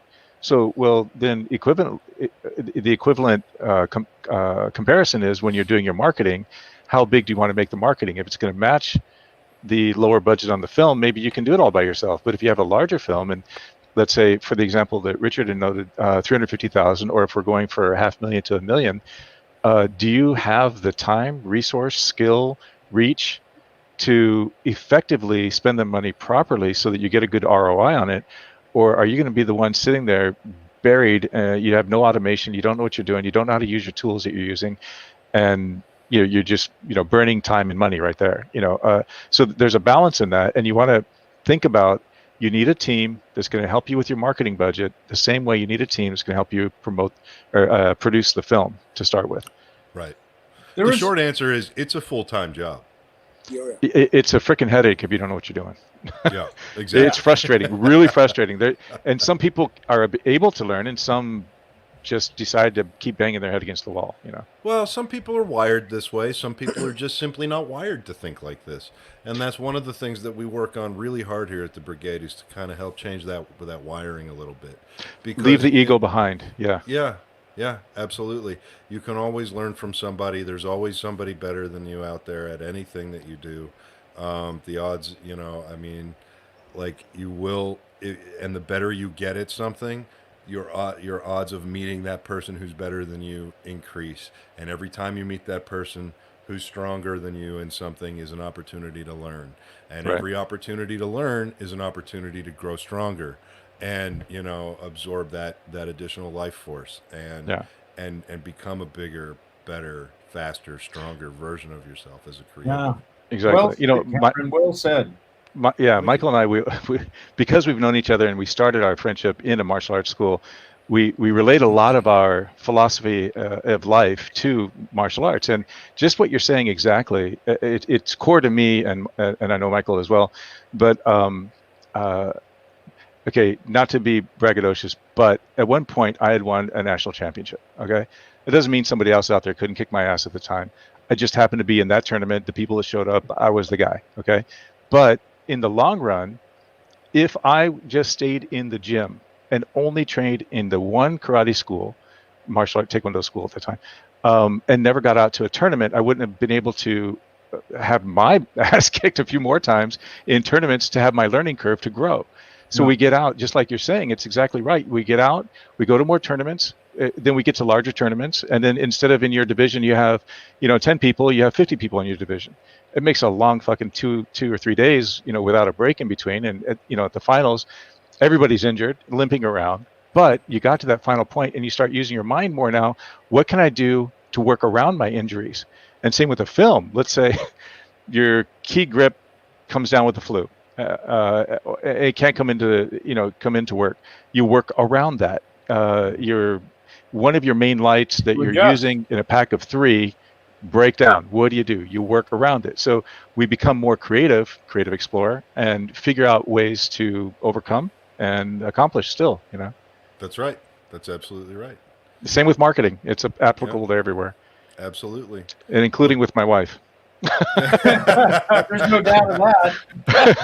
Oh, well, the key to a good marriage is how to market yourself at home. Yeah, I was a great salesman before, and now I'm a great account manager. Well, guys, we're about out of time for tonight. But Joe's putting his finger in the air. Sean Smithson is going to have kittens if we do not address his question that was brought up 3 times. Oh, I didn't see it. I'm sorry, Sean. Okay. How much is too much to promote on social media, or is that not possible? My answer to that is basically, it seems like the platforms are shutting people down now for oversharing. So anything shy of getting shut down is probably enough. As long as it's still a party, keep the party going. That's really basically the way to look at it. If the party gets shut down, then expand into a different party, a different platform, and just keep trying. You also got to be smart with social media too. You can't, if you're doing something, you can't oversaturate it. You got to keep them wanting more. Yes. That's what a lot of these younger filmmakers that are coming out today that shoot stuff on an iPhone don't understand. They'll keep talking about it day in, day out, and the best thing to do, I always thought, is keep it attainable yet unattainable. You know what I mean? Mm-hmm. It's just something that you want them to go. Do you remember 2 weeks ago when you saw that thing on let's say Joe Smith, and have you seen anything? And then all of a sudden you get that, and then all of a sudden 10 days later you put something else out. It gets you more traction because you want to. I know it's an old adage, an old cliche, but you want them coming back for more, and you can oversaturate it and bore them to death, I think, by doing too much of it. So you It's really good advice. social Agreed. media constantly talking about your project. Stop. Mm-hmm. Stop. Yeah. Michael, you want to take the final word on that question from Sean Smithson? I would agree with Richard that there is it's kind of like a line when you're fishing, you reel it out, you reel it in order to land, some interest. So I do think that there's that element. I think when things become so common, they just become so pedestrian that you lose that glow of stardom. And as it were, even though that's a broadly used term nowadays. And I think that you have to think about the other person. If you're giving something out there, to some degree, it should be information that's new to them, that they're learning from, if that's the point of engagement. And so you need to find what your unique mission is, I think. Is it just solely for entertainment or insight or a combination? And to kind of send that out in a way that, has a little better of a glow each time, rather than just, like you said, just keep pumping it out like you're making widgets. So yeah, I brought it all the way back to the widget, man. It's got to be meaningful for sure. Right there, full circle. Well, listen, before we all go, we've got another show coming up in 30 minutes. And I wonder, Dave, is David around? I believe he is. Hey, what's up, gentlemen? Hey, David, how are you? David. I'm very well. I just wanted to pop on while you guys were talking about this in particular, because I found a platform that not many filmmakers use, but it's absolutely amazing. And this is not one of my stupid jokes, because it seems like I'm setting up one of my corny jokes, but it's not one of my stupid corny jokes. This is legitimate.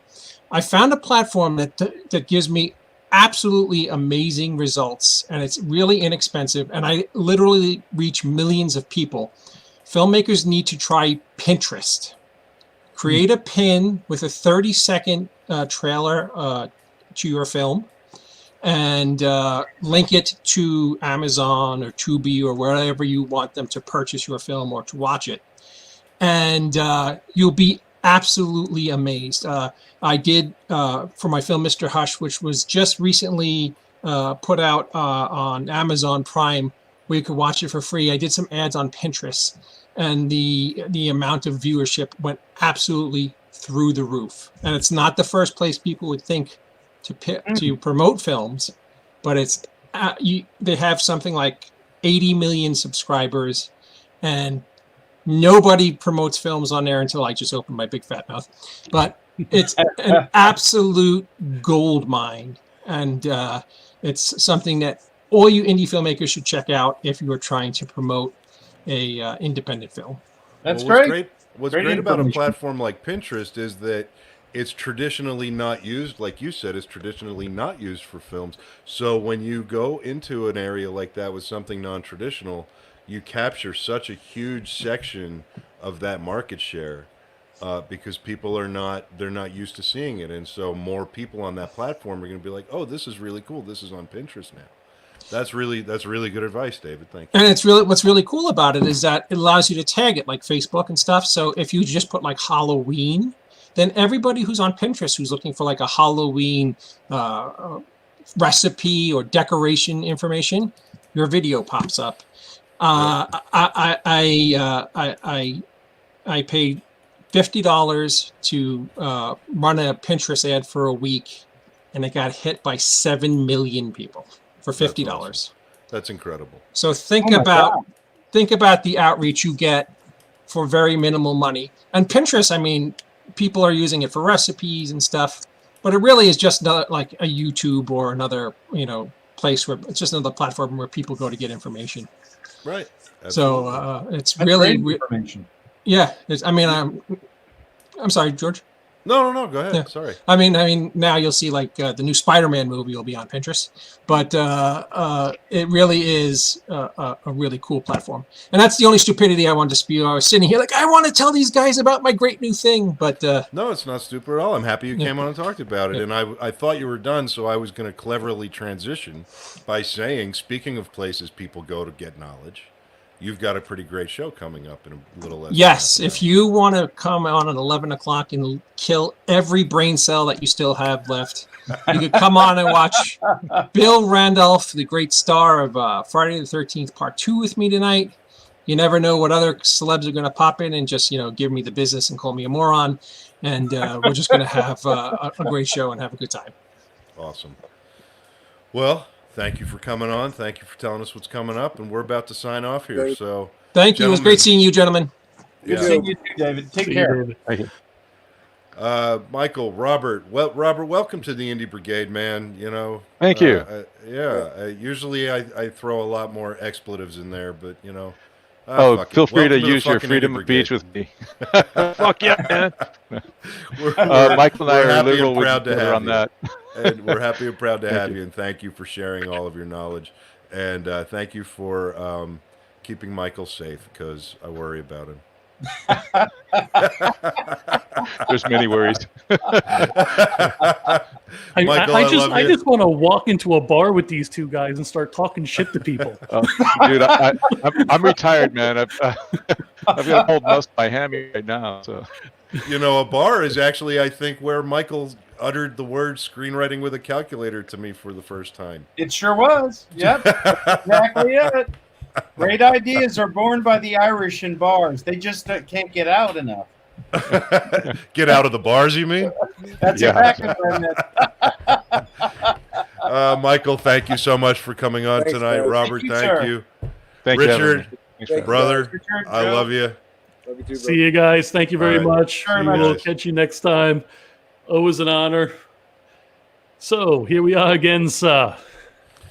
It always comes down to you and me. And I always lose. And then there were two. I don't know if we're supposed to kiss or what. Maybe, I don't know, dance? Dance? No, I'm not doing that. Can I lead? All right. Huh? Can I lead? Can I leave? Lead. Great show, huh? That was friggin' fantastic. Yeah, man. Awesome knowledge, dropping knowledge. Dropping knowledge.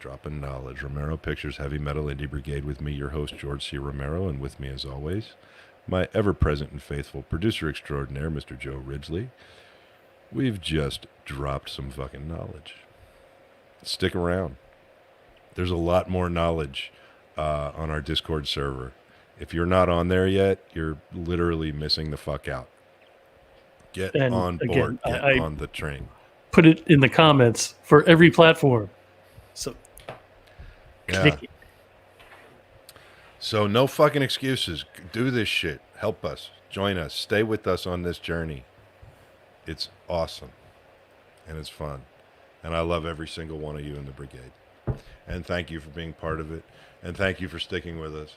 And thank you for putting up with all of our crazy bullshit and all of our fun times and all of our And times. George, What? thank you for not dying this week. Hey, it's the least I could do.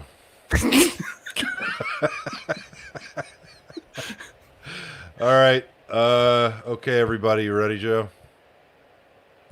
Stick around for David's show coming up in just 20 short minutes at the top of the hour. As always, thank you for tuning in. Thank you for being in the Indie Brigade. Thank you for being an outlaw.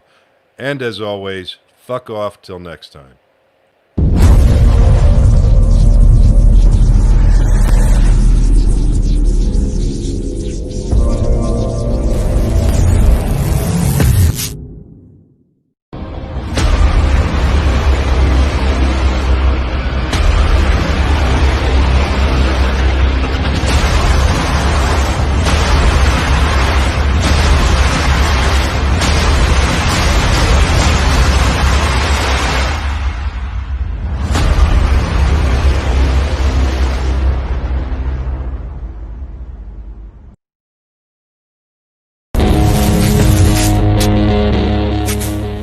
To be an indie means we buck a system that doesn't want us.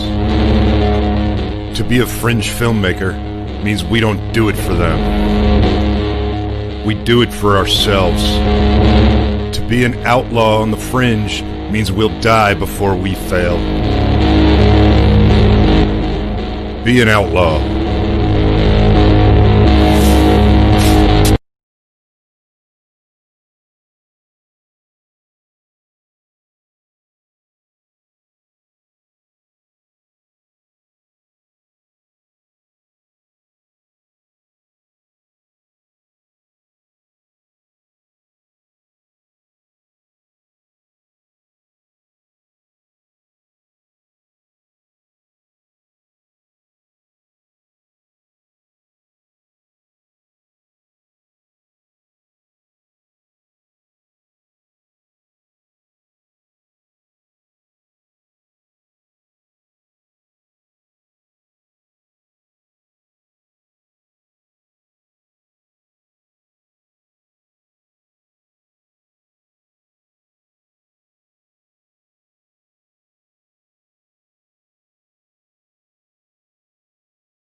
You caught me mid-cookie, Joe. Didn't you see me eating cookies?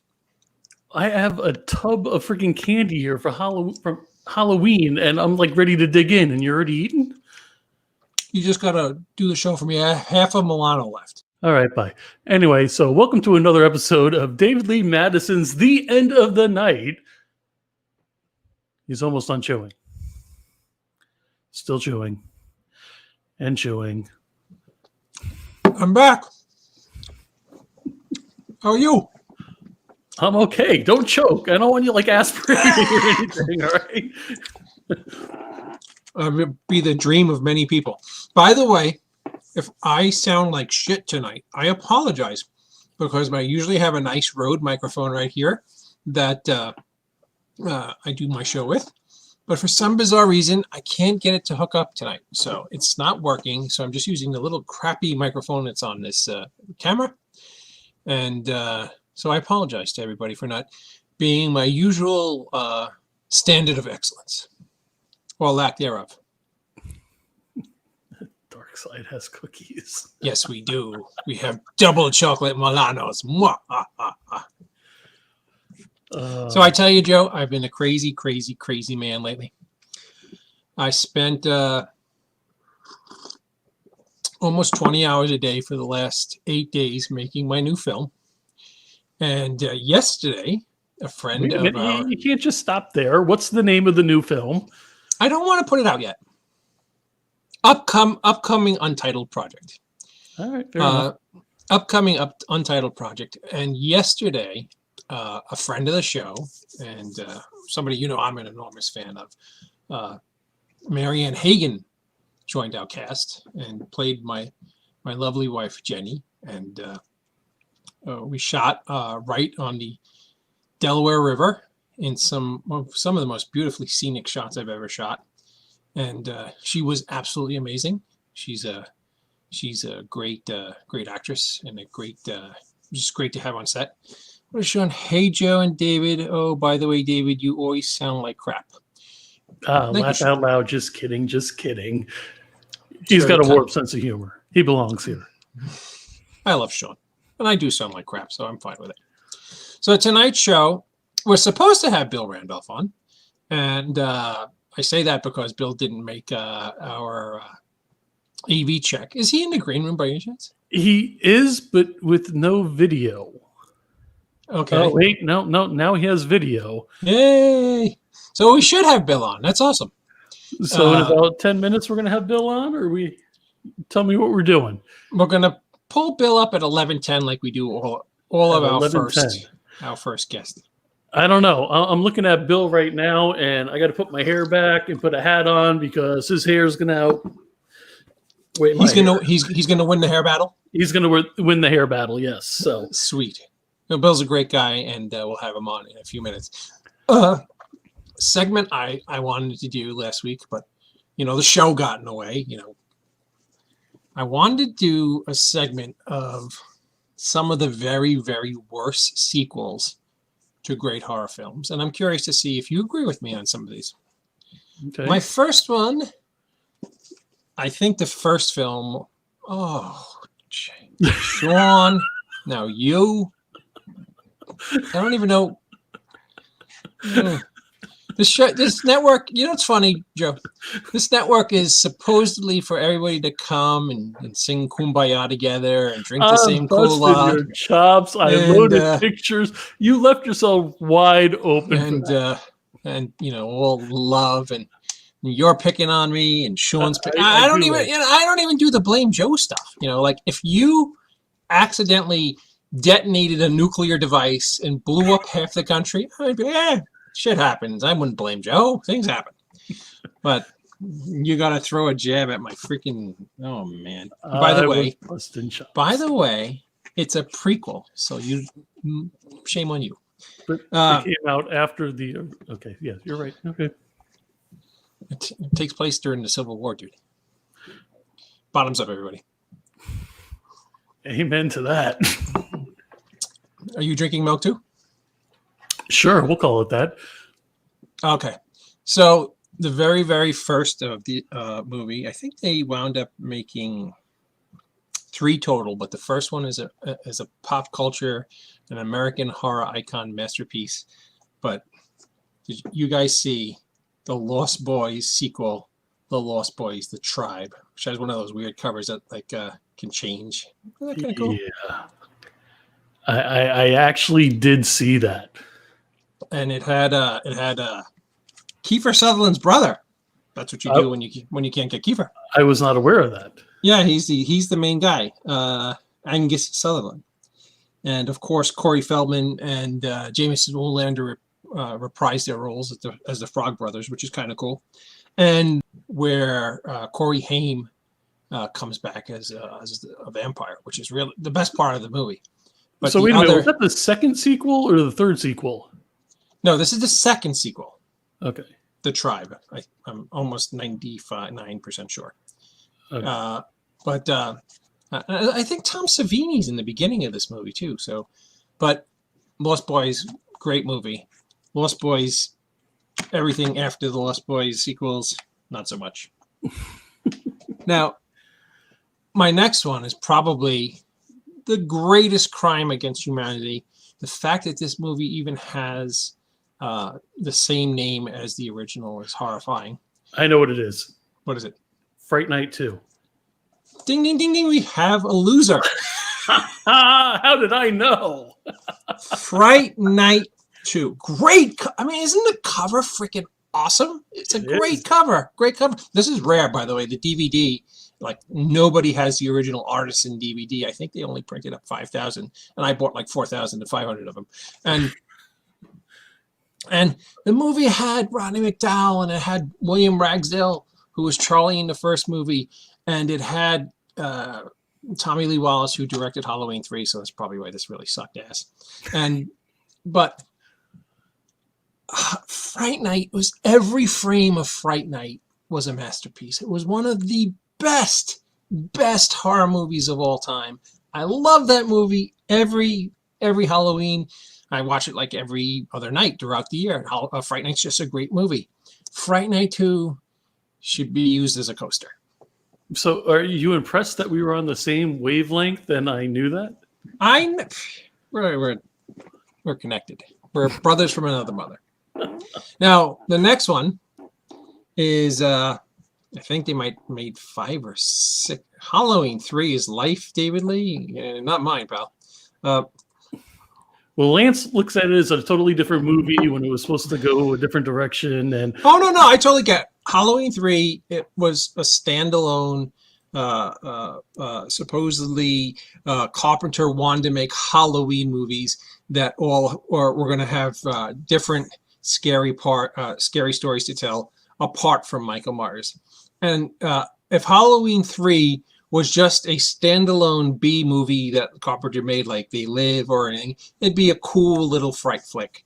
But they have the Halloween name on it, and it's I love the song. 8 more days till Halloween, Silver Shamrock. Yeah. Yes. Yeah.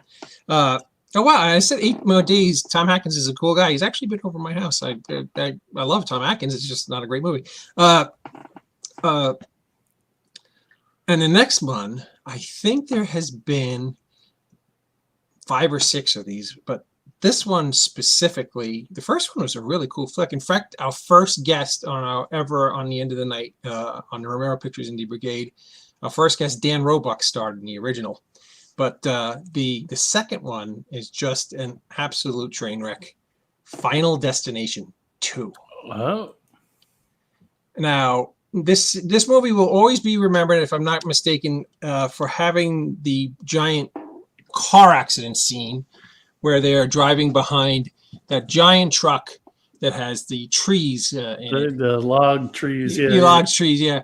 And that scene was cool, and the first 5 minutes was fun. See, I'm surprised you picked something so modern, actually. Modern? The Final Destination came out 20 years ago, dude. I know, but the others were like the 80s, and I didn't think you were going to be hitting the 90s. Let me ask you something. Sure. Are you implying that I'm old? Yes. You'd be right. Let's see. Brandon thought you were going to say Children of the Corn. I mean, I could do this all night. There's hundreds of them. Well, from Leprechaun to Ghoulies to Yeah, no. But Leprechaun and Ghoulies 1 weren't exactly great films. they were when you were 8 years old. Well, there you go. You know, it was a great film, but it had really shitty sequels, and I think there's like 15 of them now. Tremors. The first Tremors is a great movie. Oh, Michael Gross. Yeah, they're doing or they just did another one, or Yeah, I think they're up to like 8 or 9. It's just like enough already. All right. Without further ado, my guest tonight starred in one of the most iconic franchises of all time. He was in the great Friday the 13th Part 2, where my dearest friend, the late Steve Dash, played Jason Voorhees, and he was Mac in my film Mr. Hush. But just a wonderful guy was Steve Dash. And the next gentleman got to star with him in Friday the 13th Part 2. Ladies and gentlemen, Mr. Bill Randolph. Speaking of great sequels. Yes, there you go. How are you, Bill? I'm good. How are you, What's boys? that book? We're hanging in there. Bill, this is my dear friend. He's my co-host and my producer, Mr. Joe Ridgely. Hey, Joe. great to see you. Nice to see you. You know, you're slow. Sorry about the snafu earlier, but you know, No we're worries. here. Everything's sound working. good. Everything's working perfectly. That's good. What's that, like a little creepy guy behind you? It's kind of frightening. What's going on back there, Bill? Oh, that Over your right shoulder. absolutely. That is a little cherub statue Oh, that was in the Garden of the Martha Graham Dance Company building, which was on 63rd Street, and they tore down. And my wife, who spent 26 years with the Martha Graham Dance Company as a principal dancer, she stole it. oh, there you go. That's probably not the best thing to say on on a television show, but At this point, I don't think anybody in your audience is going to come get me for that. Yeah, and it's beyond the So it's funny, Bill.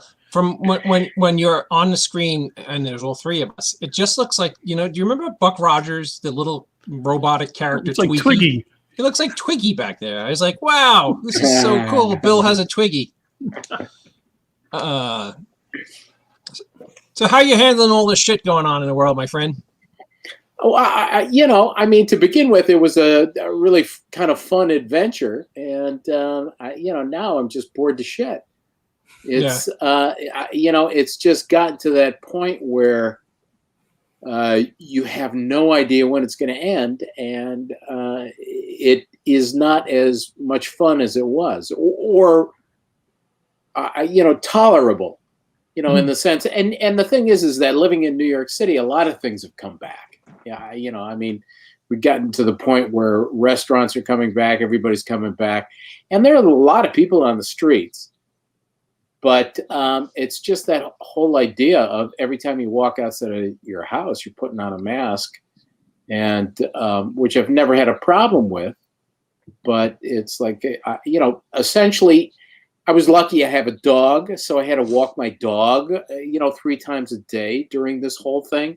So I've really seen the evolution of what has happened in the city, in the park, in terms of being totally abandoned, to now where you can't really tell much of a difference.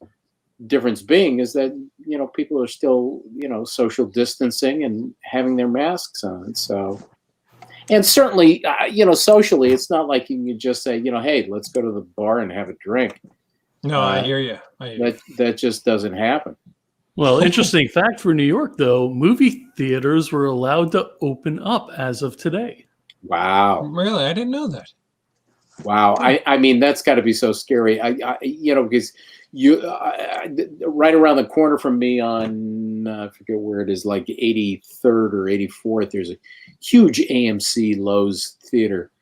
Yeah, we used to go there all the time, and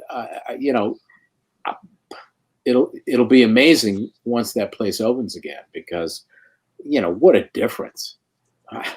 Being able to go to a theater and actually see something on a big screen. I mean, and certainly the thing is that what everybody does and what I've done is that I've got a small New York apartment and fairly decent size big screen. But the only reason why it works in New York City is because the apartment is so small. I'm so much closer to the screen.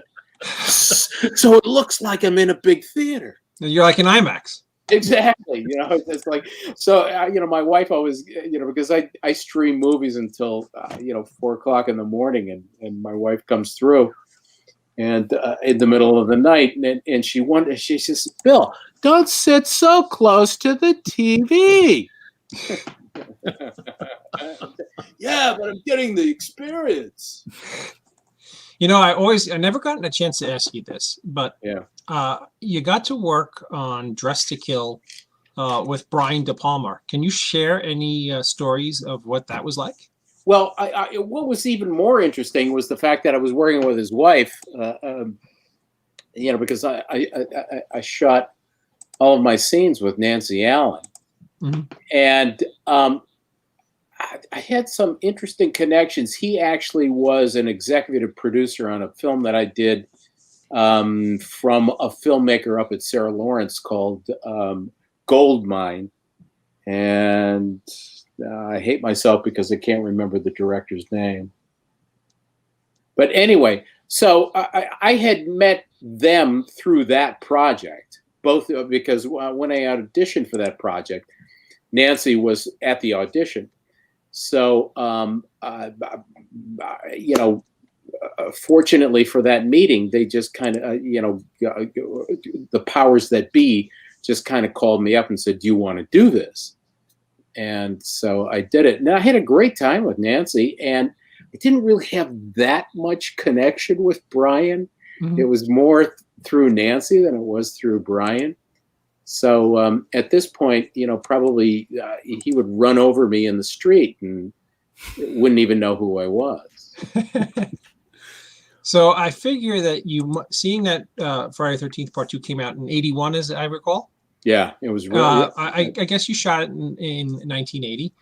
Tell us a little, tell us a little bit about A, how you've gotten that part, and B, what was it like working with Steve Miner?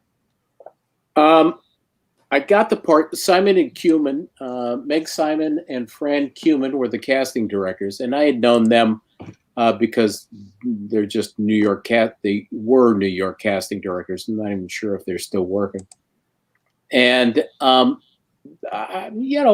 essentially, I did the whole deal where I went in and I don't think I had to read for them, but I did read for Steve in this audition where they were pairing up, Sandra's and Jeff's. And I did this audition, and I've told the story a million times, but I did this audition with this young lady that was auditioning for Sandra, and she was on another planet. She was just bouncing off the walls. So we're doing this improv. And at one point, I just looked over at Steve, and it was like, "Are you kidding?"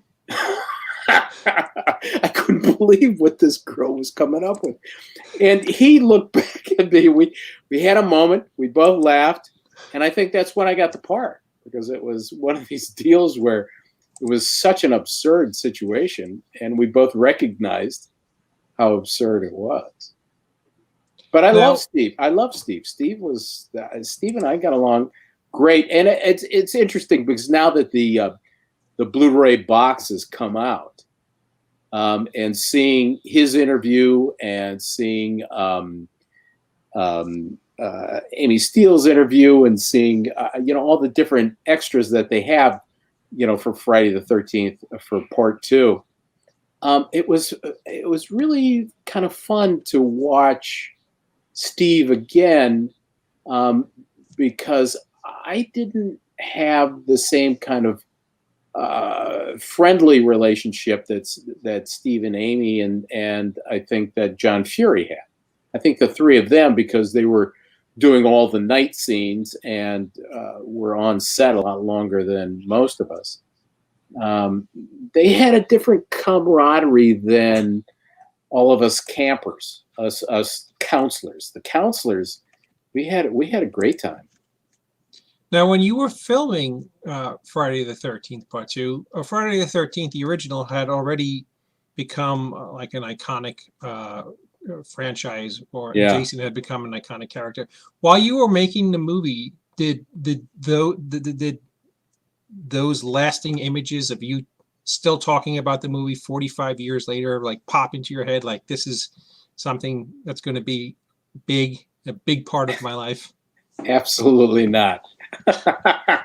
It's the biggest surprise to me. It's pretty phenomenal, the fact that that everybody still cares. Certainly it's a fantastic franchise. And I think even looking in retrospect, even though the Part 1 and Part 2 are very naive in many ways and very tame, that at the time, it was a lot of fun. We had no idea that we'd still be talking about this. Now, Steve Dasher is a dear friend of mine, and he starred in my film Mr. Hush. Yeah, and, we were friends. Yeah. We were dear friends for like 10 years. And, towards the end, he got sick. Yeah. What was you could clear this up once and forever? Sure. Who was Jason Voorhees in the movie? Was it Warrington? Well, certainly Warrington is Steve? the one that had the whole head on and whatever, and came through the window. Right. And I think that they did 2 takes of that. Mm-hmm. But other than that, as much as Steve likes to lay claim to all of it, and I'm sure that he did a lot of the latter part than the late night stuff. Right. But in terms of, even, in our first scene with Sandra and I, with Marta Kober and I, as we're walking through the woods, they just grabbed one of the crew guys, put the pants and the boots on him and had him walk, to a mark and whatever. So there was a lot of that in terms of who's available on set right now. Right. And I don't think that it became an issue, and I don't think that Steve became prominent until there were the stunts that essentially Warrington, he didn't do that many of those, and that's when Steve stepped in and started doing all of the stuff, because Warrington was only there for a couple of weeks, and Steve was there, the whole shoot. No, that's understandable. On the new box set, I know that you did did you do a commentary or yes, extra? Yeah, actually, it was great because with we did almost like a Zoom thing, I think it was Zoom. No, actually, we did it on Skype. Mm-hmm. But all of us got together. It was Kirsten, Stu, Lauren Marie, Russell Todd, and myself, all sitting there trying to sync up the movie, because we all would like put in our DVDs or sync up our Friday the 13th, and we'd say, okay, we're starting at this scene, like we're starting as soon as from Paramount to when it goes black, everybody start their film. So everybody would start their film, and then we would talk, about the film as it was playing on our own computers, with certainly various technical difficulties. It kind of sounds like our showing of Darkness Waits, Mr. Ridgely. Yes, it definitely does. Yes. We did a watch party a week or so ago, and we definitely had the same issues. Same kind of issues, yeah. And certainly, with Zoom or Skype or any of this stuff, the biggest problem is lag. Yep, or getting people to all sync their film at the same time. Yeah. Yep. Well, that became, kind of like the technical difficulty for some of us. I won't mention who, where it was like, okay, no. You have to go back to this scene. You have to go back to this scene, just where he steps into the water when.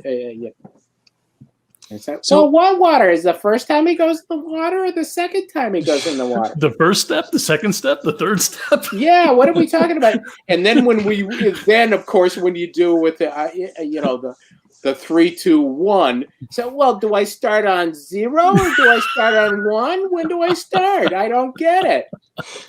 So yeah, it was fun. But I think in the end, it was good, and I certainly, it was fun getting back. Stu and I were great friends and always have been great friends. And we don't see each other or FaceTime or Skype or anything as much as I would love. And to be able to be on that with him, and Russell Todd is fantastic. And Lauren Marie and I, because of the conventions, I've become much better friends with Lauren Marie than certainly than I was during the film. Yeah. I mean, Lance Wagner, who's one of our Indie Brigade family, said he enjoyed seeing Bill's more gorier kill on Friday the 13th Part 2 from the Lost Tapes on the brand new F-13 collection. Yes. From Shout Scream Factory. So he's getting. Brandon Brooks has got a question for you. Bill, did you work with the late Burt Reynolds and Christopher Reeve in the film Switching Channels? If so, any cool stories? Yeah, I did. And I tell you, the thing that was interesting about that film is that originally the part that was played by Burt Reynolds was originally cast with Michael Caine. Michael Caine was supposed to play that role. And we were already up in Toronto and Montreal filming. And Michael Caine was stuck doing, I don't know, Jaws 3, Jaws something, or who knows what. He was stuck. I think it was a Jaws, because the problem was that the shark wasn't working. So it got to the point where they had to stop production. It was to the point where we had filmed around his character as much as possible. And we either were going to shut down or recast. And they did recast with Burt Reynolds. And, Burt Reynolds, God bless his soul, he showed up on set and nobody wanted him there. So it was like immediately he was setting up all these camps, where he would invite different people to dinner and whatever and say, "Are you with me? Or are you with Kathleen? Are you with Chris? Or are you with me?" The whole thing. Because at one point we're doing this scene and with a lot of extras in this room, running around with Kathleen and Bert and everybody else and Chris. And Chris was a very physical actor. Wonderful, fantastic physical actor and wonderful guy. And apparently, he had to, push Bert, to get out of the way to get to some point. And so, Bert had this little under the breath, whoa, take it easy, Superman. And that was like, oh my God. Are you out of your mind? This guy's trying to get rid of that, and you're bringing it up on set. So yeah, so the two of them did not get along very well. I could imagine. They seem like two totally different types of people. Yes. And I like the way that you very diplomatically handled that. A little gem that I'm a big fan of that not many people, I mean, it's not fair, but was a film you did called The First Time? Yes. And that was the first time that actually Brian De Palma was the executive producer on that. And that's where I met Brian and Nancy, to begin with. and that's why I got Dressed to Kill. Oh, sweet. Do you have any Wallace Shawn stories? Oh, Wally Shawn. Inconceivable. He's a wonderful guy. No, actually, Wally was terrific. The thing is that on a movie set, I think that probably Wally Shawn and I saw each other in looping, and that was it. It was like we just didn't have any scenes together. So and that happens. And also, even in terms of Dressed to Kill, I was looking forward to meeting Michael Caine on switching channels if that had happened, because I did Dressed to Kill and I never saw him. So that happens a lot on film where you're just not on set the whole day. Now, if my memory serves me correctly, in 1983, you did some TV, a show called Trauma Center. Yes.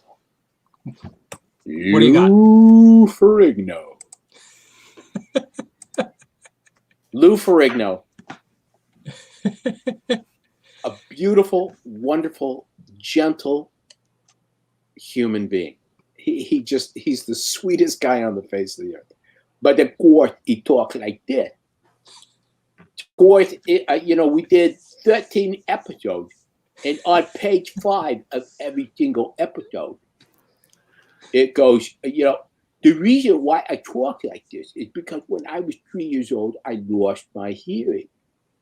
And it was like, okay, Lou, how many fucking times do we have to go through this? But, he was a sweet, sweet guy, and always knew his lines, always on set, he was terrific. An incredible professional and a sweetheart. But he's as big as a house. The guy is as wide as I am tall. Mm-hmm. And he would walk in the room, and it would be like, literally to get into a regular door, he goes, bum, bum, bum.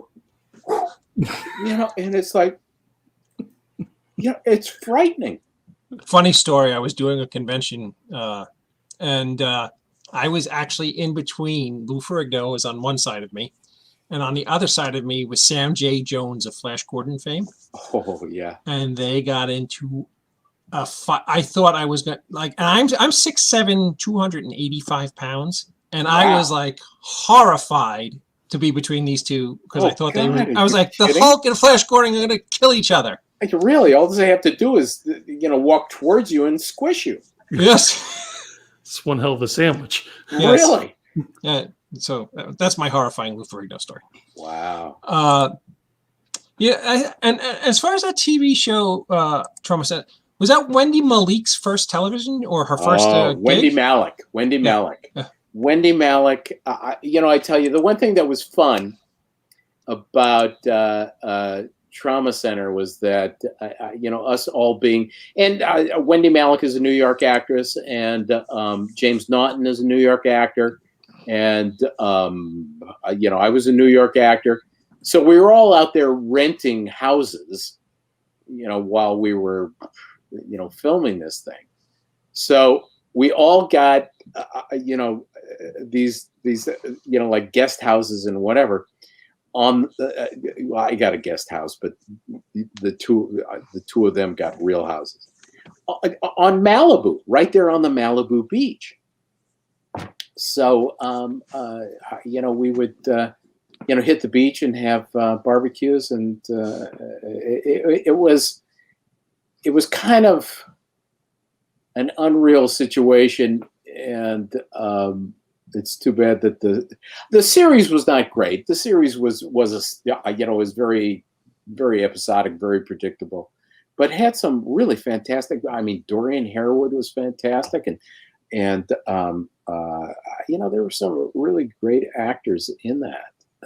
So what was it like? Jack Bannon, he was great. Jack Bannon. Jack Bannon and Jimmy and I have kept in touch, not so much lately, but he lives in Connecticut, and it's I unfortunately haven't kept. I kept in touch with Wendy Malick for a long time, and she is a brilliant comedian, which they didn't use at all in our series, and but you haven't been in touch with her for a while. So working with Penn and Teller, as interesting as I think it would be. You know what the biggest problem with that was? Because Arthur Penn, fantastic director, Bonnie and Clyde, there was a writer's strike in the middle of that film. Why they decided to continue to film that during a writer's strike is beyond me. Because essentially, these two guys that are brilliant writers on set at the time, they couldn't even add a line. It was one of these deals where they're doing a scene. You couldn't even say, this line would be a lot better if it was just like this. And so I think that the film really suffered from that. I think in the end, it came out, kind of very, predictable because of that. But the two of them, it's interesting because every once in a while you run into people that you just know are touched by God or whatever. And they're just, they're on another planet. Yes, I'm very cursed with that. Brandon E. Brooks asked, Bill, did you work with Rod Steiger or Isaac Hayes in Guilty as Charged? I haven't seen it since it came out in 91, but remember it was funny. Yes. Rod Steiger was an interesting guy.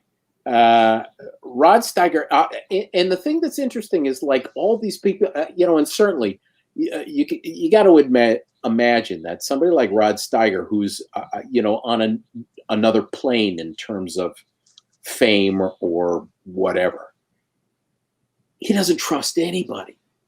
So it's like he had his girlfriend, his lady friend or whatever, and certainly she was a lot younger than he was. But after every take, he would go to her and say, "How was that? Was it good? Was it okay? How's the angle? Did I look good? How was the camera? How was this? How was that? How was that? How was the lighting? How was the sound? Stuff." So let's. Whether you like the film or not, certainly there are some really fun performances in that, and Isaac Hayes was just a gas in that. And unfortunately, it's one of those situations where I've known Sam Irvin for a long time. In fact, I met Brian De Palma, and Charlie Leventhal was the director of Goldmine. I met them through Sam Irvin. And Sam was one of the executive producers on Goldmine, and I met Brian through Sam Irvin also. In fact, Sam was one of the assistant directors on Dress to Kill. Now, did Sam go off and direct his own films? Because I remember this really weird. He's done a lot of stuff. Actually, if you Google him, he's done a lot of film. Because I could have sworn there's this weird cowboy and alien movie that I really loved that George Takei was in. And I think Sam Irvin directed that, but it's very possible. I think it was called like Oblivion or something. I don't remember. Yeah, so, Sam's a very talented director. Yeah, I know that you have done dozens and dozens of conventions, and it's heartbreaking that right now the convention world is all but at a standstill. But do you have any funny stories of when you were out on the road doing the convention scene? Certainly the thing is that I like the most about it, and this would not have happened otherwise, is that I didn't really have that much of a relationship other than Stu. I didn't really have much of a relationship with the other people in the cast. And I've become much better friends with Lauren Marie and Amy Steele John Fury and Steve Dash. I mean, the thing that's great is that at the convention, either you go down to the hotel bar and everybody's getting stupid, or we all go out to dinner.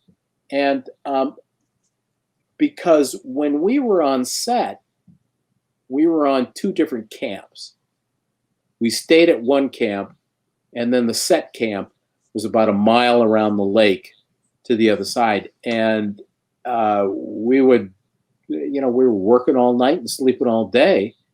And there really wasn't any time to socialize. I mean, certainly it became a big deal in terms of breakfast of, who could find the most interesting drink. And, but, other than that, people would come home and get stupid over bacon and eggs and then sleep all day. So, we didn't have much time. Certainly we didn't have any time to go out and go, to the local bars or whatever. Yep. Donlin Johnson asked, is Ari or Dash the original real Jason? And I think it's fair to say that Ari was the first Jason as a child. And I guess Dash was the first Jason as an adult. I would say is a fair assessment. What do you think? That's really, let's face, I don't mean to say anything, but certainly, Ari was, I'm going out on a limb. I'd have to say Dash, just because Dash was on screen a lot more than Ari was. Even though you don't ever really see him, and he had the whole stupid, burlap sack, he had the potato sack on him. And theoretically, Jason didn't kill anybody in the first Friday the 13th. No. So, yeah. So, I mean, I guess it would be Dash. Yeah. There you go, Donlin. We cleared up a controversy that's been going on now for almost 40 years. Yeah. No, I dare you to ask Ari the same question. Sorry. And of course, it's very safe because Dash, unfortunately, is no longer with us. But yes. and Bill, we both know if we didn't give him the right answer, we'd be hearing it for weeks. Oh yeah. Yeah. I mean, I was blessed, I don't know, with the gift of gab. Yes, when Dash would come up to my house for Halloween parties. One really? year he came. Yeah, one year he came as the character from. Joe, you might help me with this. It was the Natalie Portman movie with the guy with the mask. V for Vendetta, right? Yeah, V for. He came up as the V for Vendetta character, Bill, and the entire party. He was there for maybe 4.5 hours. Yeah, and he would not break character. He wouldn't say a word. He wouldn't take his mask off. Like, what's the point of coming to a party if you're going to stand there like a freaking corpse for 4 hours? But maybe I shouldn't have said that. That's a very good question. that's probably the wrong terminology I used there too. Right. But it's too bad because it's interesting. With Steve, I didn't know that he was a diabetic. Oh yeah. And we went out to dinner a lot of times, and we did.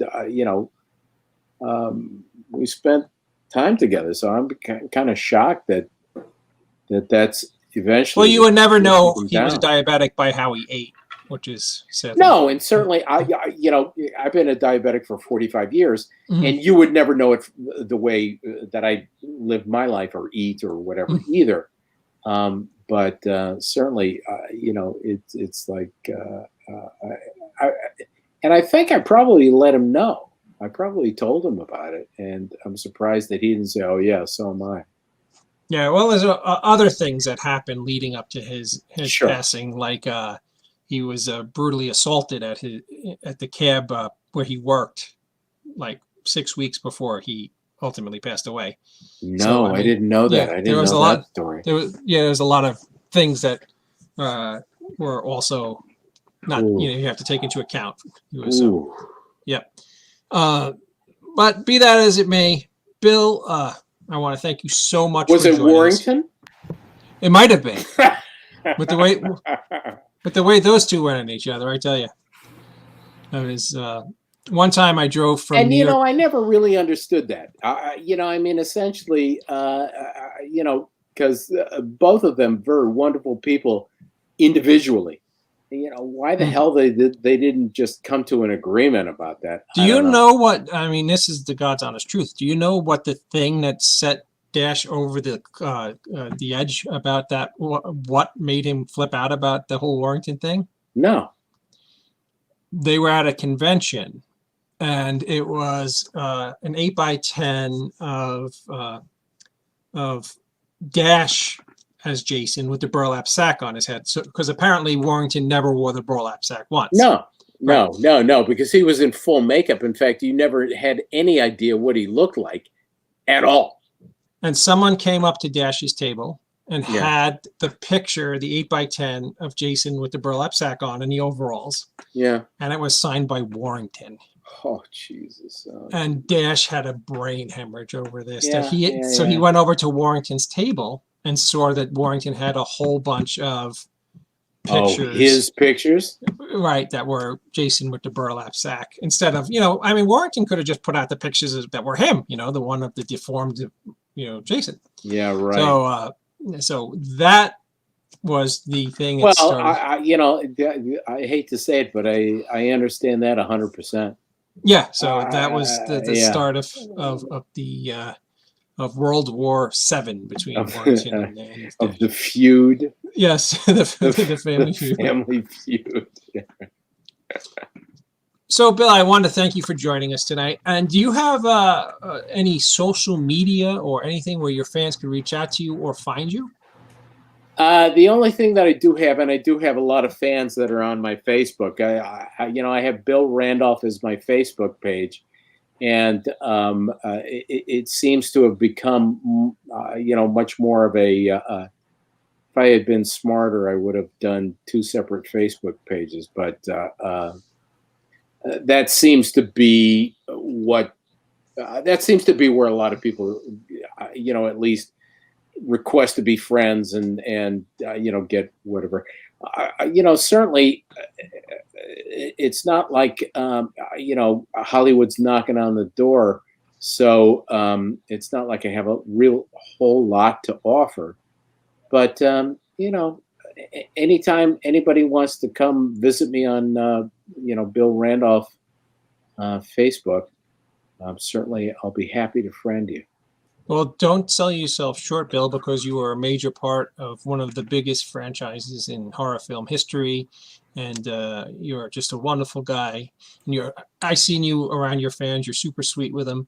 Thanks again, Bill. And I shall be talking to you soon, my friend. Thank you so much. All righty. Oh, and another thing. Yes. You said that you when you were talking about being friends with so many people after doing the conventions. Yeah. You didn't bring up our friend Ron. I'm sure he's going to be heartbroken. But I know he's not a Friday the 13th Part 2 guy. But I know you guys are pals. Ron, I'm blanking here. Ron who? Okay, I'm a senior citizen. I would hope Ron Milkey. Oh, Ron Milkey. I love Ron Milkey. The thing is too is that Ron and I didn't become friends until the conventions either. And Ron is he's terrific. And his scene in Part 1 is, I think, is the best scene in the movie. But let's face it, we've become very good friends. So I can't. That's a little prejudice. But I'm gonna. I feel like a buffoon now because you're like Ron who. Well, I don't know. It just kind of. I'm sorry. It was like, Ron, I never heard of a Ron. Right. All you had to say was Officer Dorf, and I Ron, of course, I love Ron. But no, sorry, Ron. No, Bill, you had that whole "can I phone a friend" thing going on right now. Ladies and gentlemen, the great Bill Randolph. Bill, thank you so much for doing my show. My pleasure. We'll see you. All right. Goodbye, everybody. That was awesome. What a good guy, man. Oh, he's a great guy. I love. Bill's a great guy. had many good times with Bill, and he's a funny, wonderful actor, great guy. Any filmmakers out there, Bill's a great actor and a great guy. So give him a call. Yes, another end of the night in the books, Mr. Ridgely. You got 10 minutes. I'll put you on the spot. Okay. What spot? Okay. There's actually, I wasn't wrapping the show.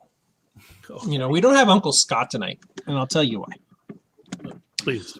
Uncle Scott is preparing for his big appearance on Brian's show next Friday. So he has to ditch out on us. Uncle Scott, not cool. Not cool, my friend.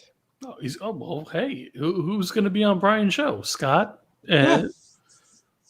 Sweet. They're doing a Clerks thing, or? I would assume so. Or maybe because they're promoting don't they have a big convention? Yes, November 1st. Mr. Schiaffo and Mr. O'Halloran. And I think Jeff Anderson's going to be there, and Marilyn Gigliotti, I think, is going to be there. So that's a big show. We all know everybody comes out to see Scott, though, Uncle Scott. Absolutely. Just the short hair, that's throwing me off. Or is it pulled back? I don't know. No, it's short there. Oh, okay. He just has the COVID hobo look going, like most of us do. Well, dude, you look like that forever.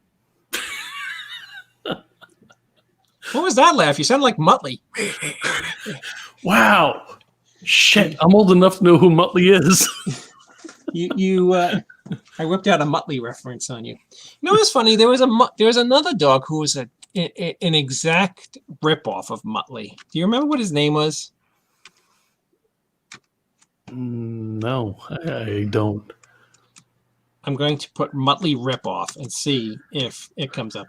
Hey, it was Muttley, and who was Muttley's owner? The guy with the Dick Dastardly, man.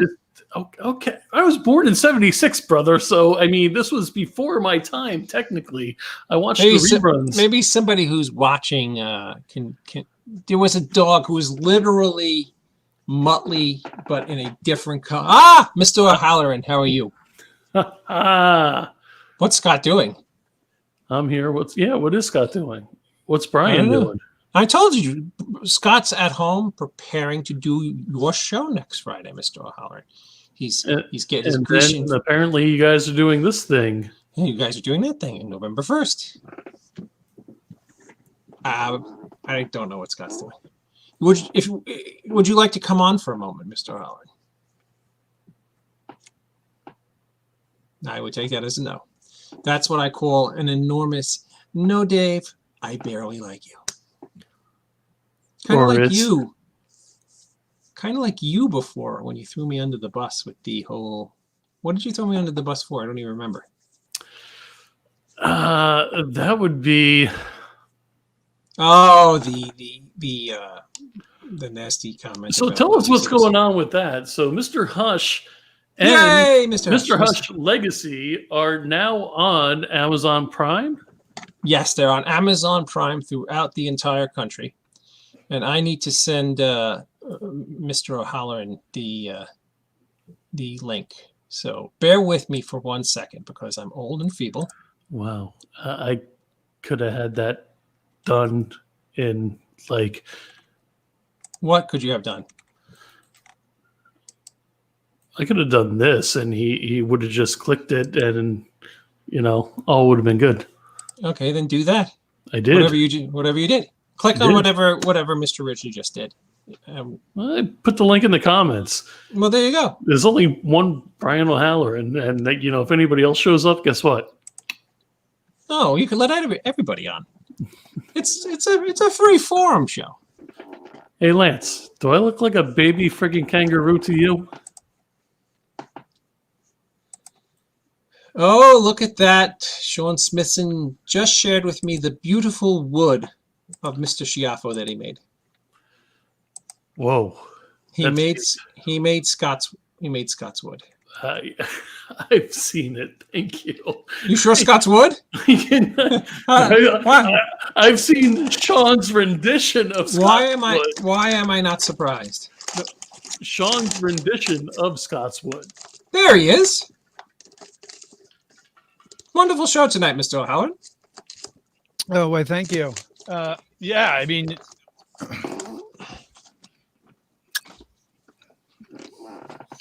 Do you remember who the other dog who was like Muttley was?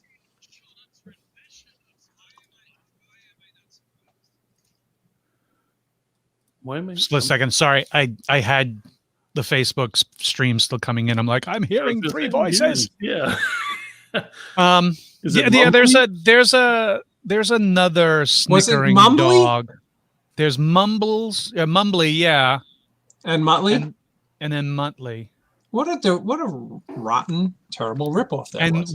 wasn't the boss Snidely Whiplash? Oh, I thought it was Dick Dastardly. Because you're talking about Stop That Pigeon, right? Catch the Pigeon. Catch that pigeon. And the wacky races. Right. Stop that pigeon. How? Nab him, grab him, stab him, but stop that pigeon now. All right, now we have to pay someone for that royalty. I have no idea what you guys are referring to. So Yeah, Someday- yeah. I'm someday not when you that get- old. Someday when you get to be our age, you'll understand. again, born in '76. So I got my brothers that are 50 plus. Well, that's me. I'm the youngest of three brothers. I have a brother who's 9 years older than me, and then another brother who's 6 years older than me.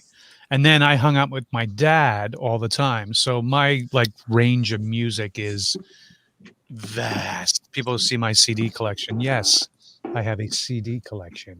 Ask your grandparents about that. Anyway, and they see CDs from big band, swing era, all the way up to gangster rap and Beethoven and So who is your soundtracks dad's of favorite movies. gangster rap guy? My dad was a big NWA fan. Huge fan. Wasn't even alive. He passed away in '85, so the gangster rap didn't even start then. But No. He was a Slick Rick fan, of course. here's about the story I'm about to tell. Oh, that's a great one. Great song. Wasn't Slick Rick the first gangster rapper? Mm-mm. You're mixing him up with Will Smith, dude. No. He was There. singing the Beast Fresh Prince. Boys. What? Oh, no. Here's a little story I got to tell about three bad brothers you know so well. Started way back in history with that's Beastie Boys. I don't know. What the hell? Well, was that? seriously, man, there's, come on. there's a couple of songs that start that way. There's the Beastie Boys, then there's Slick Rick, bedtime stories. Dun dun dun dun dun dun dun dun dun dun dun dun dun dun. And he's tucking in kids to bed. Is he about to tell them a bedtime story? Come So on, someone in the comments knows what I'm talking about. So as I was saying earlier, Mr. O'Halloran, Mr. Schiaffo just didn't show up tonight. So I said he was getting prepped for your show next week. I have nothing to do with what guest. I just asked him to be a part of the show, and he was like, absolutely. And so I can't wait to talk to him about the audiobook version of his collection of stories, which is always great and hilarious. I'm sure I'm going to bring up some hilarious stories of our own misadventures together and his nearly not having a heart, robo-heart that he has carrying around with him at all times. The guy has heart, of course. You gotta have heart. I love that story. So for you guys, make sure you tune in next week. To 9 o'clock. What is that beeping sound? Yeah, exactly. That'll be the catchphrase of the night. You know how on sports radio after a game they'll be like, and tomorrow morning when you listen to sports radio, you want to have the phrase butt fumble and you'll win $100. So the catchphrase for that episode is going to be, what's that beeping noise? So, Mr. O'Halloran, are you doing anything exciting for Halloween? I think I'm going to try to find a T-shirt cannon gun and just jam gummy bears in it and be like kids from a distance. There you go, you little bastards. So yeah, is it busy in your unwrapped gummies. Is it busy in your neighborhood for trick or treating? Sign up. It's like a whole. You have to be on a list. Yes, I'm the guy who actually does the trick or treat list in our community. But this year I did not do it because of COVID. So Someone else then picked up your reins, sir. Someone is taking names for a list. yes, good for them. It's on one of the Facebook sites you are no longer welcome to. Admin gone wrong. It was. He was banned. I was banned. So I don't know. someone- I don't know. someone- I haven't been someone banned had- on any. I haven't been banned on any site. So I don't know No, what they he's talking about. literally just let you stay in one group that said the community's name and all move to an entirely different group. It's Oh, there you go. don't tell David. How come I keep coming to the meetings and no one's in the room? Don't tell the guy who started the whole thing. Right, exactly. And then he became drunk with power. I'm the Pumpkin King. You will listen to me. Oh, by the way, you like my Vincent? I know you would appreciate Vincent Price shirt. Oh, very, Oh, very, hell very yeah, hold on a swanky. second. Full screen. Yeah, it's got a whole bunch of like different scenes scrawled into his face. Oh wow, I didn't notice that. I thought he was just elderly. I think that's the. Last year at San Diego Comic-Con, it was a really great T-shirt vendor there that I was like, ooh, I must have. Looks like House on Haunted Hill. That photo. Right. But what the hell He do was I the know? king of like still the cheapo mustache, but still looks stylish. It didn't look like stupid French mime, skinny mustache. And don't be you skinny French mimes out there be blasting us on the internet now because I said that, all right? The three that are left. I am insulted. How dare he make fun of my mustache? I will send him a nasty baguette. I'm just jealous because as I'm getting older, like my beard and mustache is so gray now that you barely see I have one. But think of the benefits, David. In a couple of months, you'll be able to play Santa. Well, there you go. And you know how you love Christmas. I did. What do you mean you did? What happened? Who took away the gifts from under your tree? It was the Grinch. The Grinch who stole my Christmas. Don't worry. Joe Things will be Ridgely. better. Joe Ridgely stole my Christmas. Rosebud. You're just jealous he still has color in his beard. Ha ha. I think he still has. Hey, you're drinking out of a Giants mug? You know the same pain that we know. Yes, you Jets fans. Absolutely. Yes, Especially yes. after last night. I cannot believe how they lost last night. They were up by Yeah, so this is what happened. Brian. By the way, Wait. let me just ask you one question, then I'll let you speak. Okay. Monday or Tuesday, whenever they go back for their first day of, back to practice, tell me he is not getting nothing but wind sprints the entire. No, he doesn't have to throw a pass. He needs to be able to run 80 yards without tripping over himself. Come on, bro.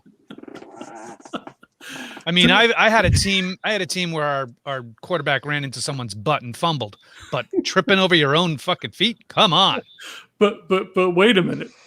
Is our record better than the Jets? Oh yeah, in the worst division. Like it's shocking that you guys are actually in the running to be in first place. I'm like, wow, that's awesome. We're not the worst. Lance, thank you. We were down half a freaking game. All we had to do was win that. And Can you imagine being a fantasy football team owner who had Daniel Jones as your quarterback last night and he breaks free and he's running and you're like, oh my God, that's going to be like 15 points. He's going to get 80-yard and he trips over his own feet.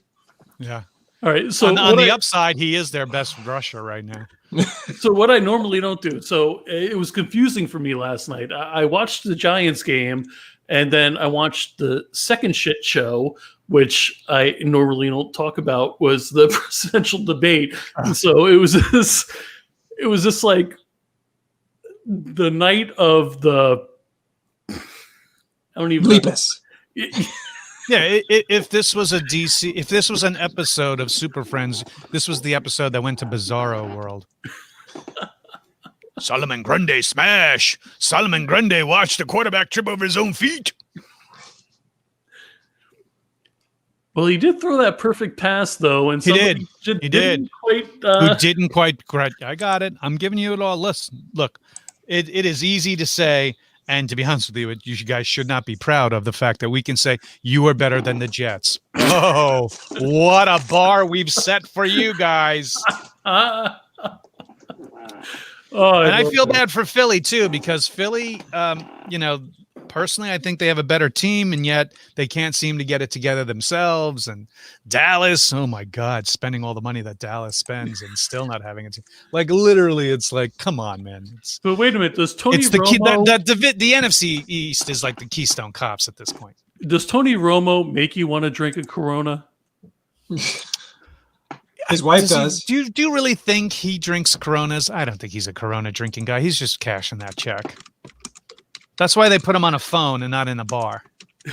He handles the hotline and not actually sells the drinks. All right, I've said enough. You've come here and disrupted the place. I know. Hey, I was eating onion and garlic Wise potato chips, just watching the ending of your show, waiting for you to go, and then a man is as rich as long as he has friends. You know, your usual sign off. And I'm just watching, and I was going to say, good show. I enjoyed, it was a lot of fun.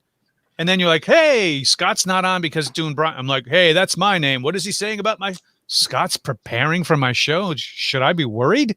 A week ahead of time. Like, yeah, I was just kidding. Is he putting? It was a joke. He's putting his wires together, on. and he's boiling bleach and putting it in a container. And he's like, "I'm sending you a package that I want you to open on the air." Hey Joe, is Mr. Randolph still in the green room watching? Because he just sent me a message saying how great the show is. I would like if you wanted to say hello to Brian. I don't see video. Okay, no worries. He just Brian. He just sent me a message saying hello and that he thinks you're awesome. Billy, you were a great guest. Hilarious stories. I get that way sometimes too. I forget who I've worked with for many years as well. I mean, when Dave calls me, I'm like, "Who's this? New phone? Sorry." It's funny. Tonight he's talking about how he has Scott Schiaffo on next week, and he goes, "Yes, next week I have the great Scott Schiaffo. We starred in Clerks together, and we starred in Vulgar together." And that's all we did together, pretty much. And I was just like, wow, that was just like the movie came out 6 weeks ago, and he can't even say, and we did Wits End again. Yeah, because we're going to talk about Wits End to a certain significance of the actual interview. That's a surprise for guests who tune in. Stay tuned next week as I tell you the entire episode right now. And for those who don't know or what it is. See, this so is they're why Billy, they're the this one. This is why Billy forgets co-stars, because sometimes they could be annoying.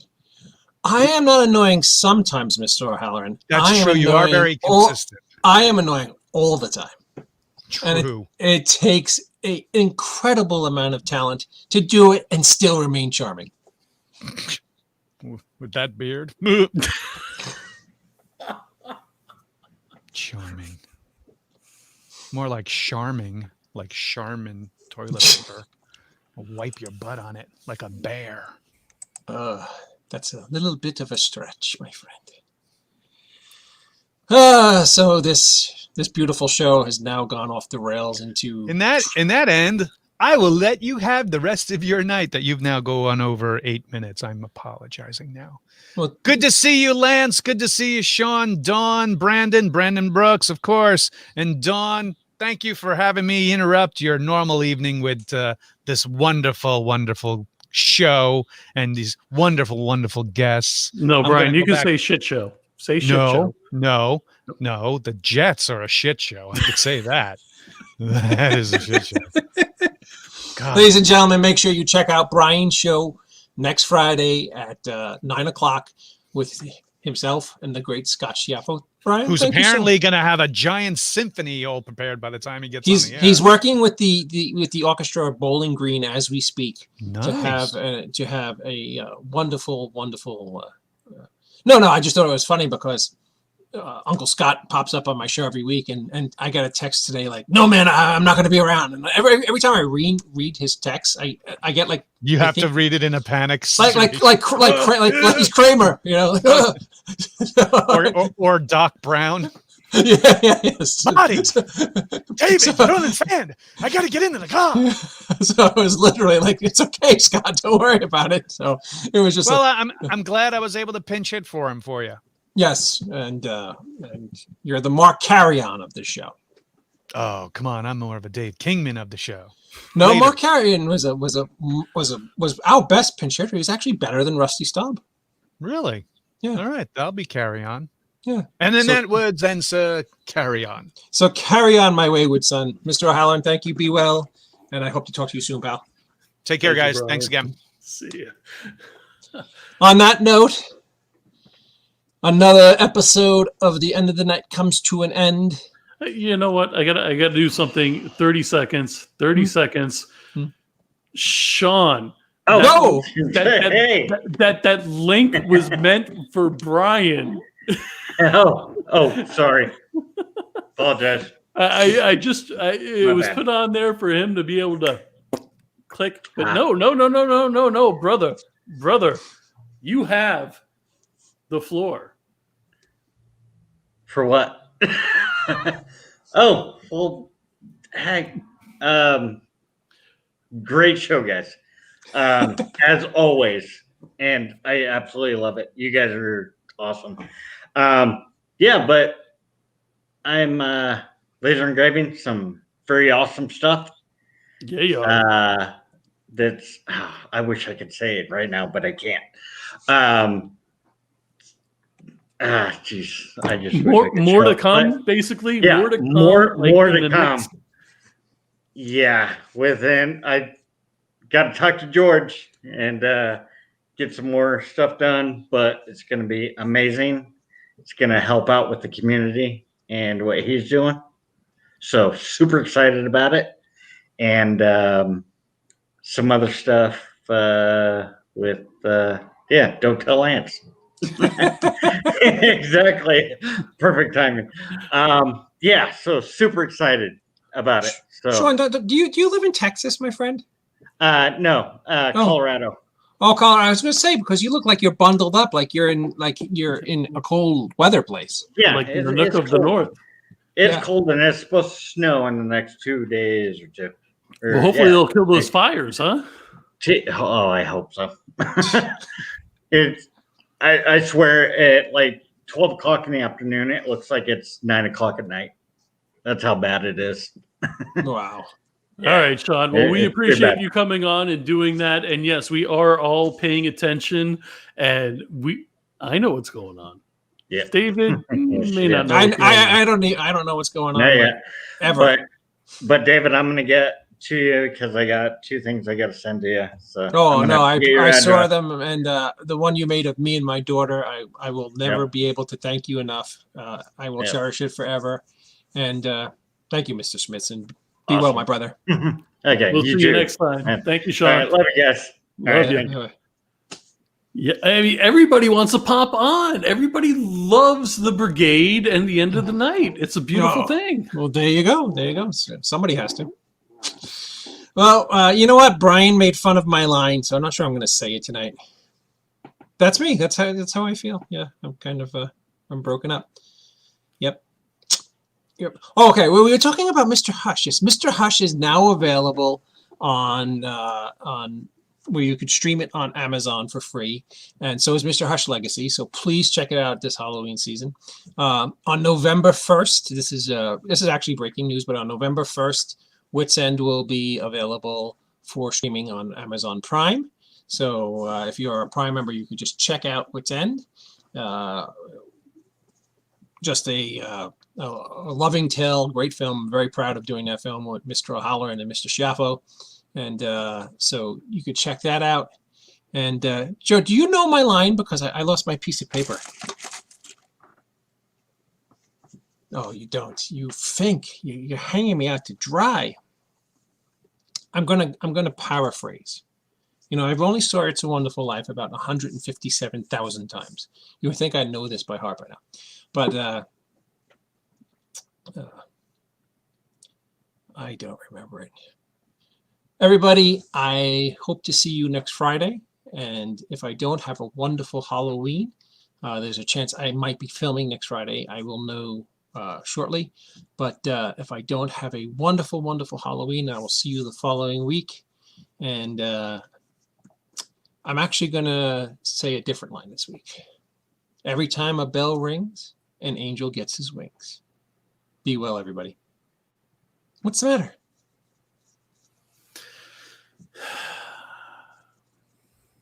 What?